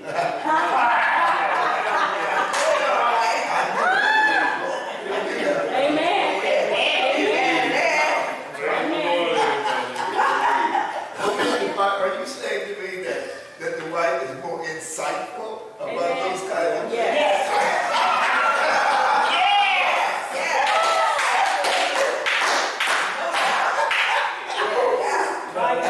And I believe too, as they help me, that's part of what we're supposed to do. Oh my goodness. Yes, that's part of what we're supposed to do. No, you're right. You're right. And I remember a situation at our church, and a young girl, beautiful young girl, and I had already alerted Bishop A.T., but we had a meeting, we had something going on in church that day, and she came to me and she said, well, Reverend Lansville, can I meet with Pastor? No, I said, Pastor got a very busy schedule, dog. He can't meet with you today if something I can help you with. No, that's okay, blah, blah, blah. So I happened to go down the hall, overseer, go down the hall. A few minutes later, and I see her in the office. Okay, and I'm like, didn't I tell you? That's what I'm thinking to myself. But he was too busy. Well, sometimes that's to be so accommodating and so, But he didn't know that I had told this little husband.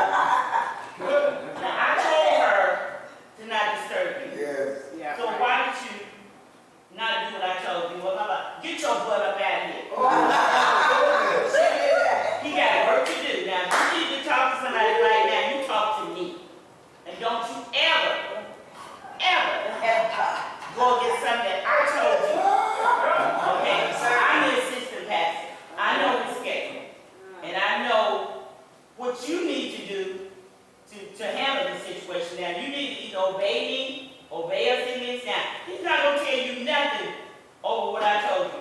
I said, am I right? He said, yes, yes, ma'am.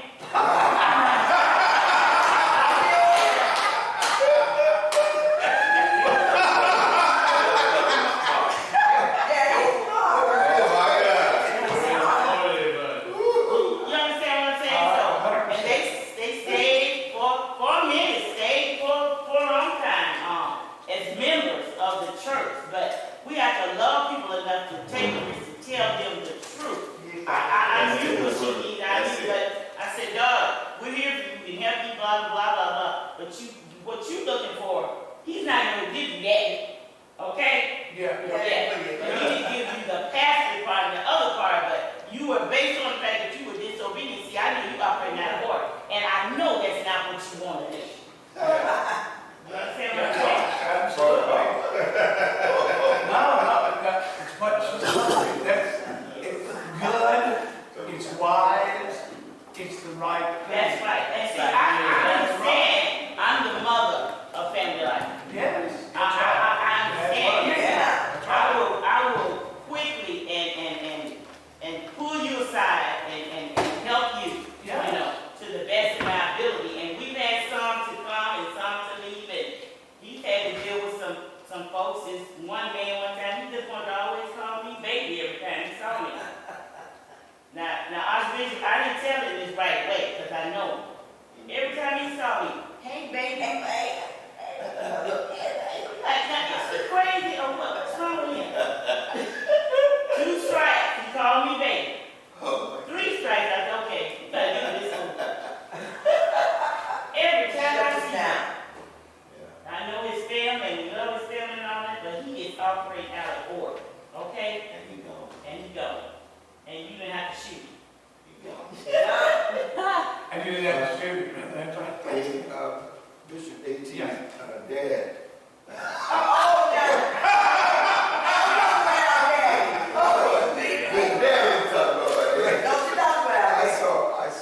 I saw Bishop A.T.'s dad one time with his closest friend. They were working on an automobile in front of the house, right in front of the porch area. And Bishop A.T.'s mom was coming across the lot coming home. And she was, yeah, I'm talking about your mom. And so here she is walking across. And so his dad's friend, whose name was James looked up and he was very descriptive about this woman and about what he thought of her. And then all of a sudden, he felt his head pushed down and something was in his temple. And his dad had this 25 Magnum in his temple. Said, if I mean you breathe another word. So I know why you didn't tell me. Yeah. That was your mother? I saw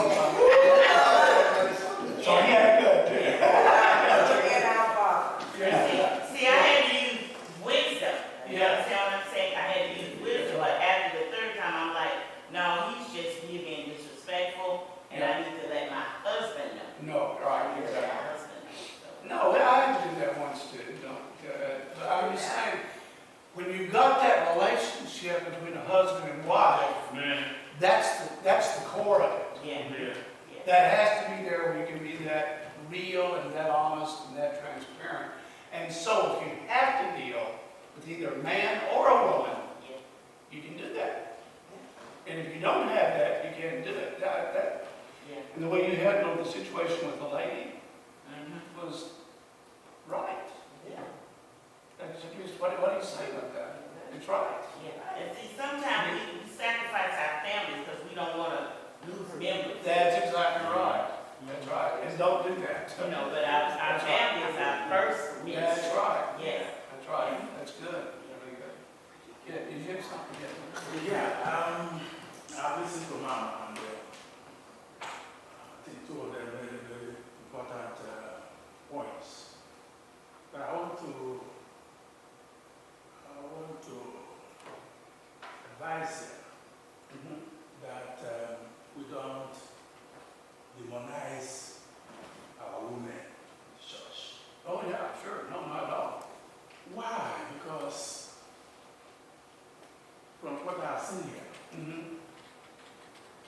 especially what operates in Africa. Yeah. My church in particular, so many churches in Nigeria. Women are very spiritual, Oh, yeah. they are available, Yeah. they are capable, Mm-hmm. they are ready to work. But the pastor, the bishop should understand whether he has Yes. the anointing of Solomon or anointing of Joseph. Yes. Solomon anointing Yes. Mm-hmm. has no regard to the office. Yes. But Joseph is disciplined, like the Archbishop said. We should be able to know who our husband is, Mm-hmm.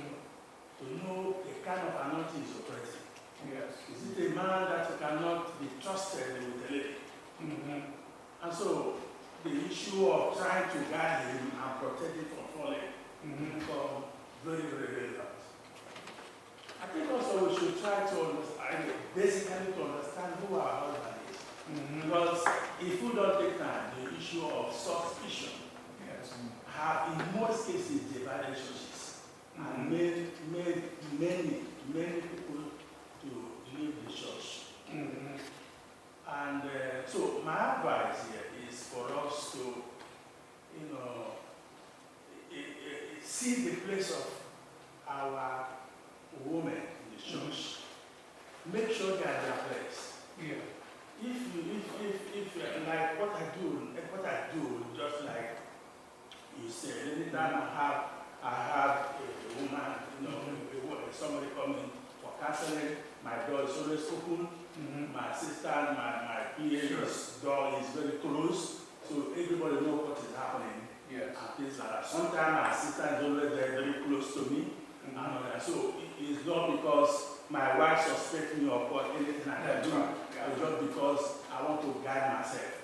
Yes. And things like that. So, but the bottom line is this: if we don't apply wisdom in handling our female, members, it may lead to a lot of suspicion. That's right. And one thing you must notice: any member have another member that is sympathetic to her or him. In most cases, when a member leaves, he will not tell the whole story. He will tell people what has happened, what mama has said, what this has said. Right. He will not tell the whole story. Right. And the problem there is you will go with some people. And yes, we must have to guide our family conference and things like that. But we should remember our purpose of our calling. We need wisdom. And I think wisdom is profitable to the rest. Yes. Rest my case. Well, that's very good, because you mentioned, we shouldn't demonize people. Definitely not. But we need to have, as you said, wisdom Right. in knowing how to handle, because many times, the very issue you just talked about, it doesn't just apply to the women toward men, but men to women, same difference. Sometimes it goes back to some very deep issues, Yes. like they didn't have a good father, or didn't have a father figure, they're looking for a father figure. And that's not, and part of that's okay, if it's in the right, context and all. Somebody may just have the same thing with their mother. Right. Or anyway, so it can go either way. It's just having the wisdom to know how to do it Right. rightly and godly. Right. And And knowing because- knowing your members, Yes. knowing Knowing your sheep, knowing your. That's right. You understand what I'm saying? And not letting the enemy come in and take advantage, because Right. make no mistake about it, he will. Right. That- That's right. Yes. That's right. I just want to say that one of the things we must always remember is that the church is God's church. Right. That's right. Yeah, it's not mine. It's Yeah. not mine, it's his. Right. Okay? Now, when you reduce that to the local physical Mhm. church that has a certain name on it, Mhm.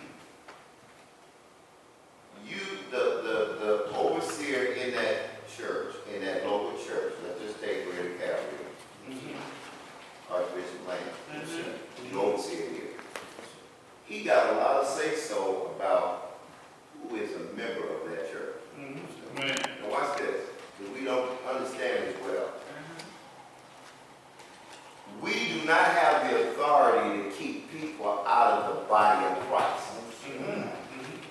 But we got say so. That's right. Who joined this church? Oh, this local church right here? Yeah. Oh, we got say so. Yeah. Now, we're not keeping them, we can't keep them out of the body of Christ. Because they can go join anywhere. And people often do. Not only church denominations, they got a right to do that. But when it comes to who's inside of this physical building, we got some say so. Who's in this family? Yeah, we got say so. That's right. I mean, the overseer's job is to be able to see who comes through the door. Because when the invitation is given, some of everything comes in. So he got to be watchful and aware. He got to be able to see farther than anybody else. Yes. That's a part of this local ministry. He got to be able to see. Yeah. And he got to make hard decisions based on what he sees. And he can see how the enemy is trying to set up this ministry for a fall or for an issue or whatever. And he got to be bold enough to speak to that. That's right. Watch this. Otherwise, all of the parishioners don't need him. That's right. That's right. Oh, y'all missing it. That's right. That's right. Why do we need him Yeah. if he cannot see for us? Yes. That's right. I mean, I don't need to be in a church and then the enemy sends somebody in there after me and he can't see it. And now they get me under his watch. No. The bottom line is the Holy Spirit going to show him. Now he has to be obedient, and this is where we fail. Because we like filling up seats and collecting money. So he doesn't do anything because that person paid good money. That's So right. a year down the road, they done tricked somebody else within the ministry. But all he had to do was confront them. That's right. Get thee behind me, Satan. You hear what I'm saying? We don't do that in the church. So stuff go down the way it goes down because we won't be honest, and we won't confront the enemy because we're afraid of him. We got us intimidated by money, status, and things of that nature. All we want to do outside of the church is talk about who we got in the church. You hear what I'm saying? That's a trick of the enemy that Satan played very well on the local church. So at the end of the day, I want to conclude what I'm saying. Anybody got to agree with me, but watch this. As the overseer, why do we need an overseer? That's right. For a start, why do you need this? Why? That's right. I'm coming up under his leadership, up under his authority, under his protection. He's going to speak into my life. As a matter of fact, my destiny now is connected to him. So I'm really dependent on him to have my best interest at heart. Yes, sir. Watch this. My dependency is going to motivate me to operate in obedience. That's right. That means I'm a tithe. That means I'm giving to every program. Everything that he asking me to do, I'm going to give into that. Why? Because I'm trusting him. Sir. You hear what I'm saying? Yes, sir. So if he sees something coming my way, I expect for him to get up and take care of that before he gets to me. Sir. But if he is like the dancing preacher, Right. I'm in trouble. You're in trouble. Because the dancing preacher don't care nothing about me. He cares about how many seats are filled How much money is that? and how much money they collected on that day. That's right. Yeah. You're exactly right. You hear what I'm saying? I hear you. So at the end of the day, all these other things work like Bishop was saying. All those other things are there to work like God put them in place. But that's all part of the process. Yeah, that's right. You know, I expect for her, as my executive pastor, to see stuff that I can't see. But by her seeing it and bringing it to me, now I see it. And I can act on it. Now I'm going to move on it when I see it. I'm going to move on it. Right. But if I don't see it coming, she's my executive pastor, she can see it. I expect for her to share it with me so that I can see it, perhaps investigate it. Are you hearing me? Yes. All of that is using wisdom. You know,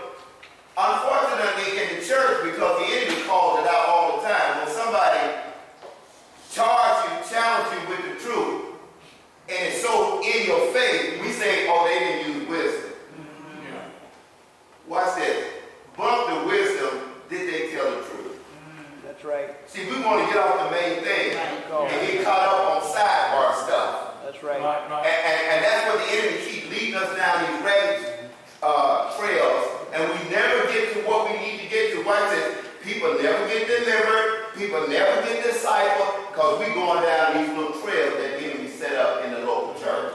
Right. When the bishop starts telling the truth, Yeah. it's his job to call it. Call it out. Not anybody. I remember years ago I was in a church, just moved to Atlanta, hadn't been there long, and our neighbor invited us to the church. Well, we started going, we liked the church, we joined the church. Well, we came in at a time, it was kind of turbulent because there was a clique of people who was mad at the leader, at the pastor in that church. Right. Now, we didn't know all them that well, but what led us to join the church was we observed the leader, and we felt like he was preaching the Bible. Yeah. And so we aligned ourselves with him.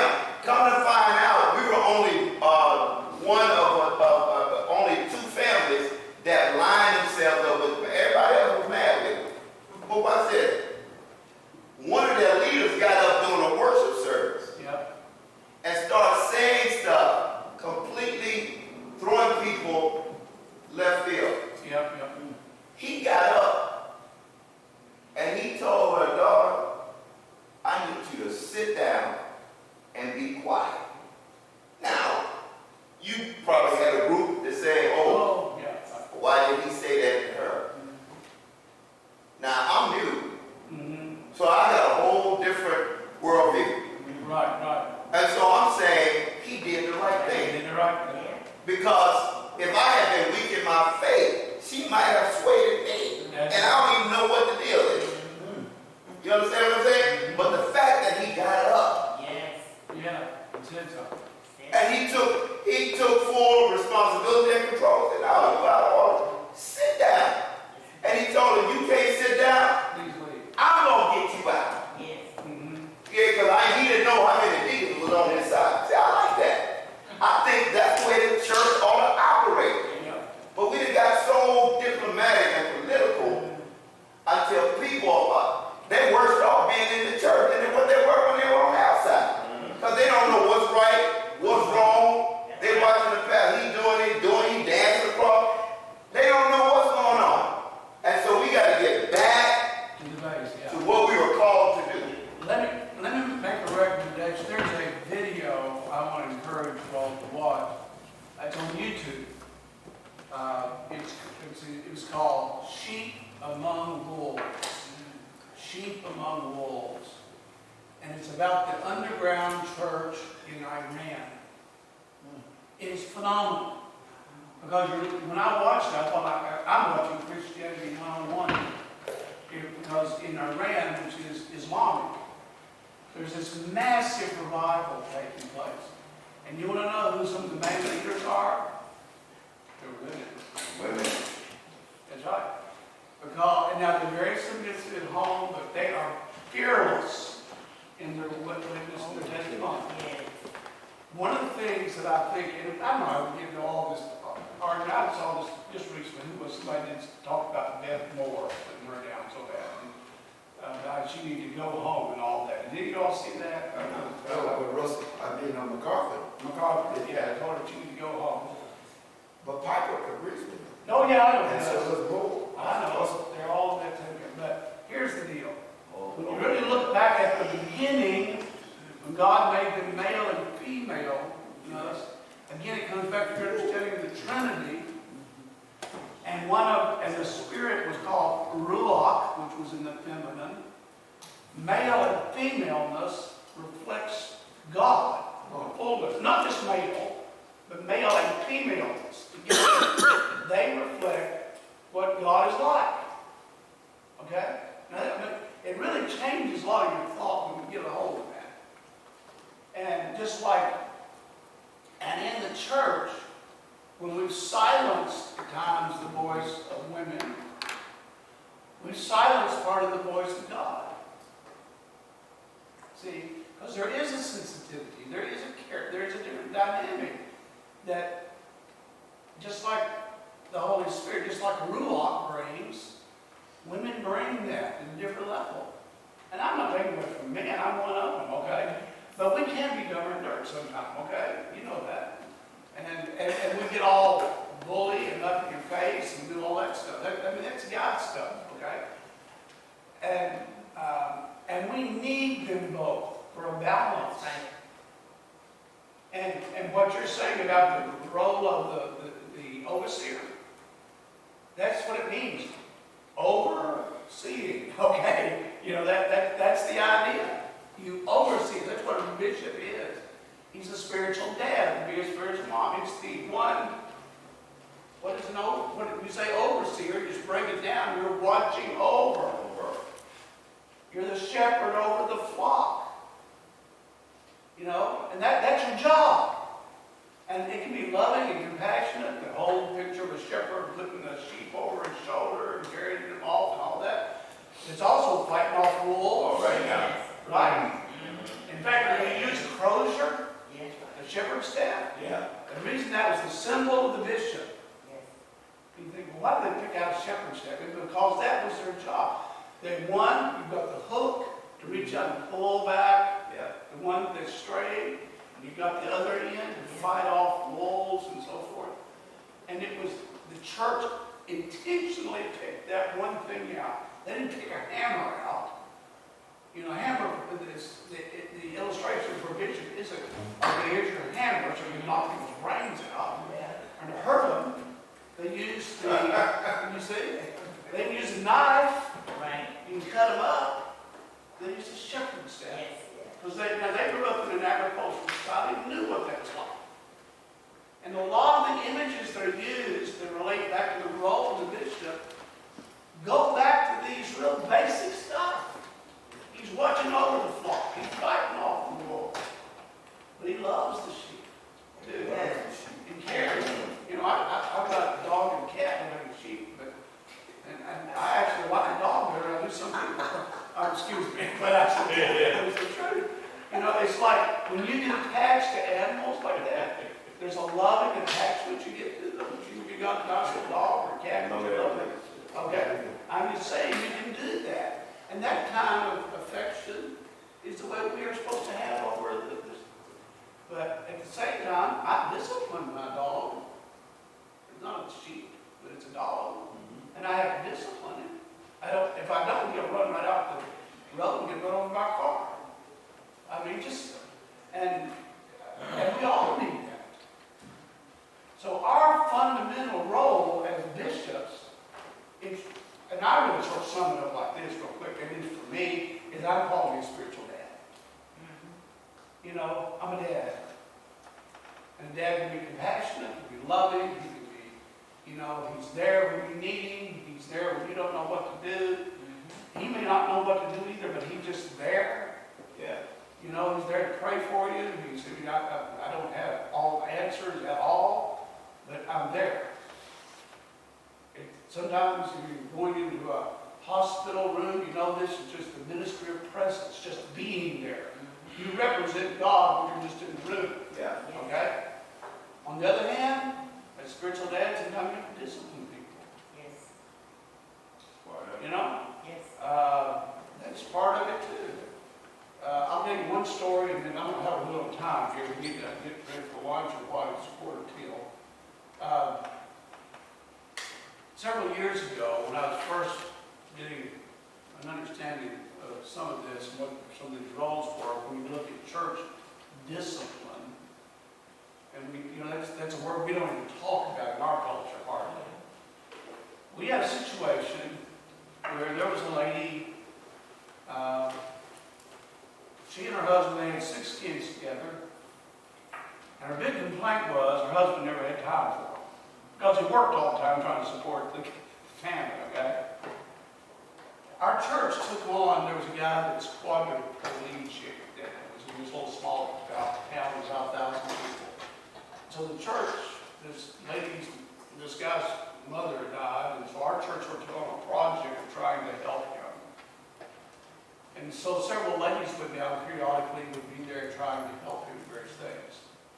Well, he didn't have anything but time. Okay?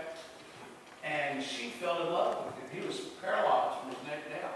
But all they could do was talk and interact. And she fell in love with the guy. She came in and announced to her husband one day she's leaving her husband and her 6 kids to go live with the guy that was quadriplegic. It wasn't paraplegic, he was quadriplegic. He called me, and I wouldn't try to talk to her. She wouldn't talk at all. And she was planning on leaving the next day. We went into the room, and she went back in the bedroom, went to bed, and I had 3 other elders with me. And he said, "Can you all just go back and pray with her?" And I said, "Well, let her know we're coming in." So we went in, and we gathered around, and we prayed over her. We rebuked everything we did to rebuke. Called down, tried to paint a picture of Jesus died on the cross for her. I did everything I knew to do. Seriously. And she packed up left the next day. Now, she got divorced. And she married the guy that was the quadriplegic. I'm not thinking he was quadriplegic. I just talking about what happened. Well, it was devastating in our little church. He was our first deacon. We had 2 other elders, and he was our first deacon. It was a new church, a little town of 1,000 people, so everybody knows this. You see, it's not even an open. It's just open. It's not even a secret at all. After a couple of months went by, before she married the guy, I called her up and I said, called her name. I said, "Tell you, you've been there through all of our teaching on church discipline and all this stuff." I said, "What we're going to do, we're giving you a chance to really repent. Go back to your husband. If you choose not to do it, what we're going to do is Sunday night, we're going to, Paul talked about deliver someone over to Satan for destruction of flesh and all that. We're actually going to remove you the covering of the church over you. Because there's a protection in that covering. I believe this. And we're going to ask God to take away that protection. And we're just going to turn you over." And she said, "Well, you just do whatever you want to do." So come Sunday night, that's exactly what we did. And I will tell you, it was hard to do. It's somebody we all knew and loved and everything. About a year rolls by, and her husband met the lady, another lady that had 6 kids. 2 of them got married, and they had 12 kids between the 2 of them. Okay. Anyway, she called me up right after he got married, and she said, "What has he done to me?" I said, "What are you talking about?" "Well, he married this other lady." I said,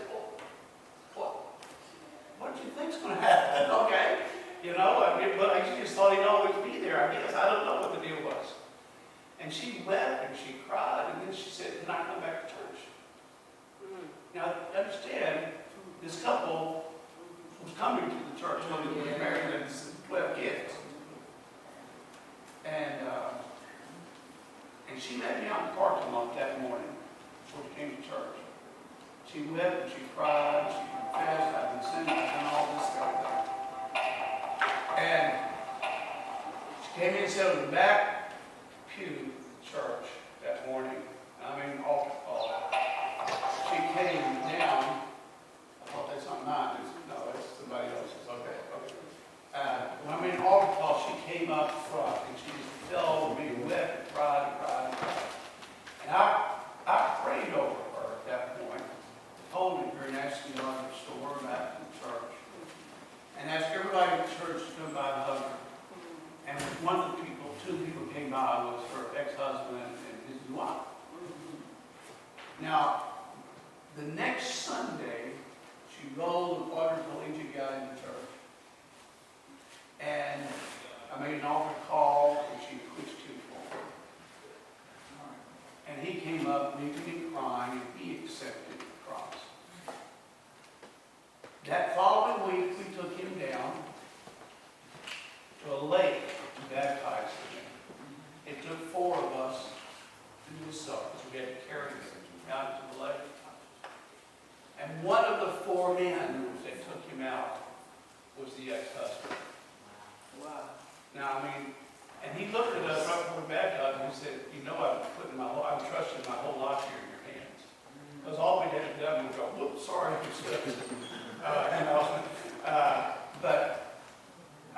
And then we started an outreach church, and the couple moved down to the outreach church and worked out the place. But in this process, one of the things it taught me is there is a discipline. If you follow it, it may not be the end result I thought was well all in, but there was a good end result to it. She came back to Christ, the guy came to Christ, they did, and everybody God worked in it, okay? We just got to have the courage to do what the Bible tells us to do. All right, that's it. That's it. And to be the men and the women of God God's called us to be, without being mean. Okay? To love people, care for people. Yes. But when you're disciplined, then you have to come and deal with the issue. And sometimes you have to be just like with your kids. Yes. You have to be a little firm and strong with them. Archbishop, Yes. I sure would have hated to lose 14 people. Yes. Don't say that. I think so. I understand. But no, yeah, it's 14. I'm just kidding. No, I understand. I'm not. No, I wouldn't. I might have sent them to the outreach. Well, he couldn't go that far. Okay, because that was the problem. It would have been easier to have done that than him to go. Really, it would have been. I agree with you. 14. But you walk through some stuff like that sometimes, and they don't tell you about this in seminary. That's right. They don't tell you about how you're going to handle this deal. You know? I've had people stand up and make, well, I'm not going to sometimes people will stand up and do things in the middle of the church, like you were talking about a while ago. Yeah, yeah. And you have to have people the courage to stop them. I had an evangelist one time came in and preached for us. And he was supposed to be there 3 days. And he was publicly announced he felt like God wouldn't be there 4 more days or something. And nobody ever didn't ask me, he didn't talk to anybody, just announced it, you know.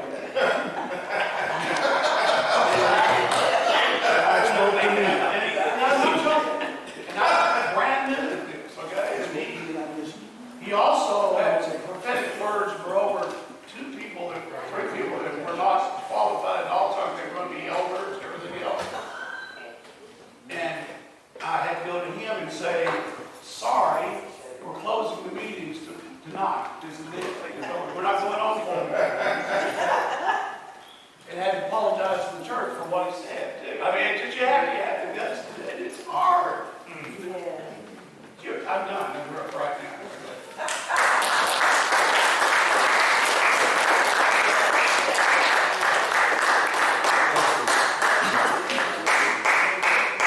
One of the busiest people in Austin, Texas, is the superintendent of schools. You may be seated. He has a job that gets a lot of unsolicited negative assessments. They expect the impossible, and they criticize when the impossible is not done. And when it is something that he achieves, then they go back and try to discount it so that he doesn't get too caught up on who he might be. So in his very busy schedule, we asked him to come over and have words. We have a number of individuals here from different countries and different parts of the U.S. and plus Africa and Asia, etc. And so we asked him to come over. And I'd like to bring up this time just for some words of greetings. And we didn't invite very many people this year, if you recall, to come over. One judge, one commissioner, and the superintendent. That's it. All right. Well, no, maybe one other, but these are the 3 that we were trying to get. So I want to introduce you at this time, Dr. Paul Cruz, the superintendent.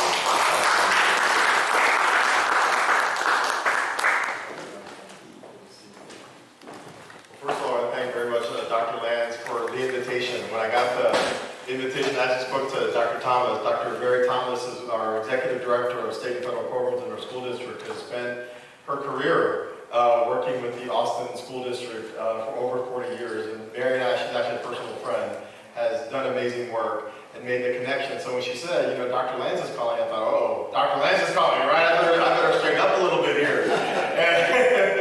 And it was to come by and visit with you. And that just speaks who Dr. Lanz is. He is a person who cares so much about our community right here in this area. He has always been a strong leader, a strong advocate for our kids and our families.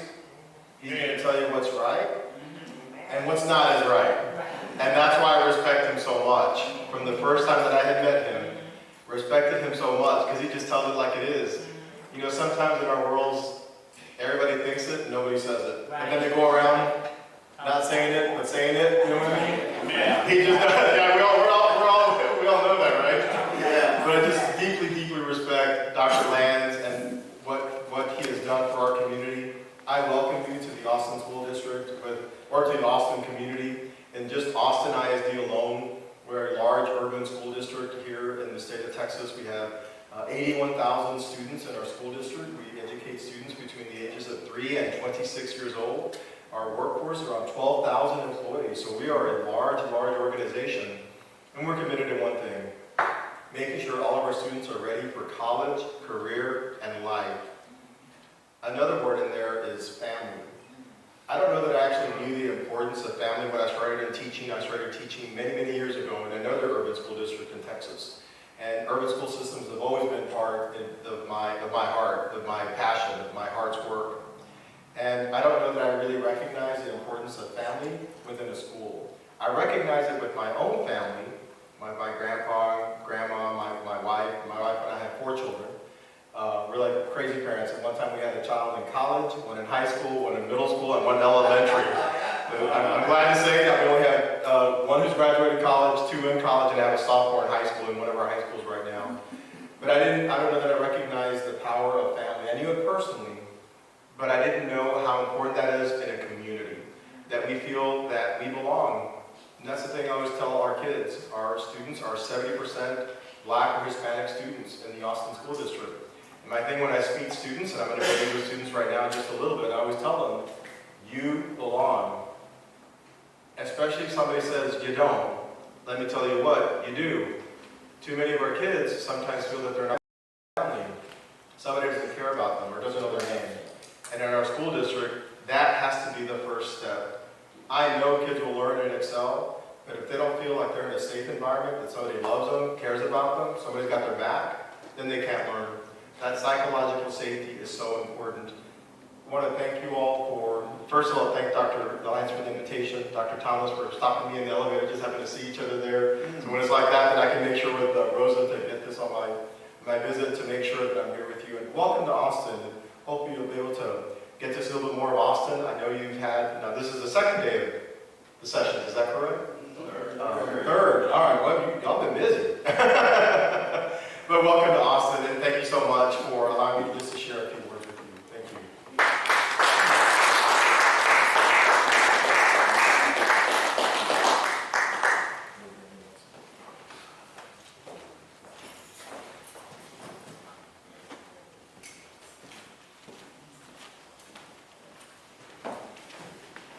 Thank you every time we're preparing for lunch.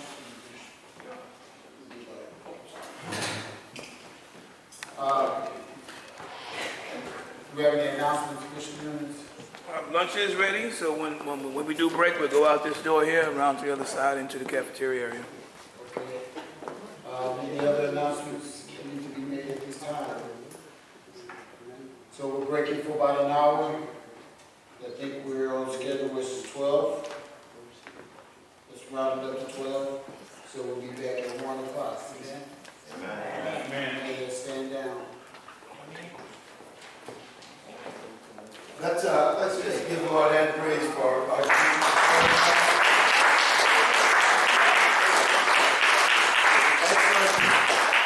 presentation, and got very involved. Yes, Provocative. It is involved. Yes. We need it. Yes. So thank you so much, sir, for that. Archbishop McClanahan is the presiding prelate of the Evangelical Episcopal Communion, and has also been the presiding prelate of the CEE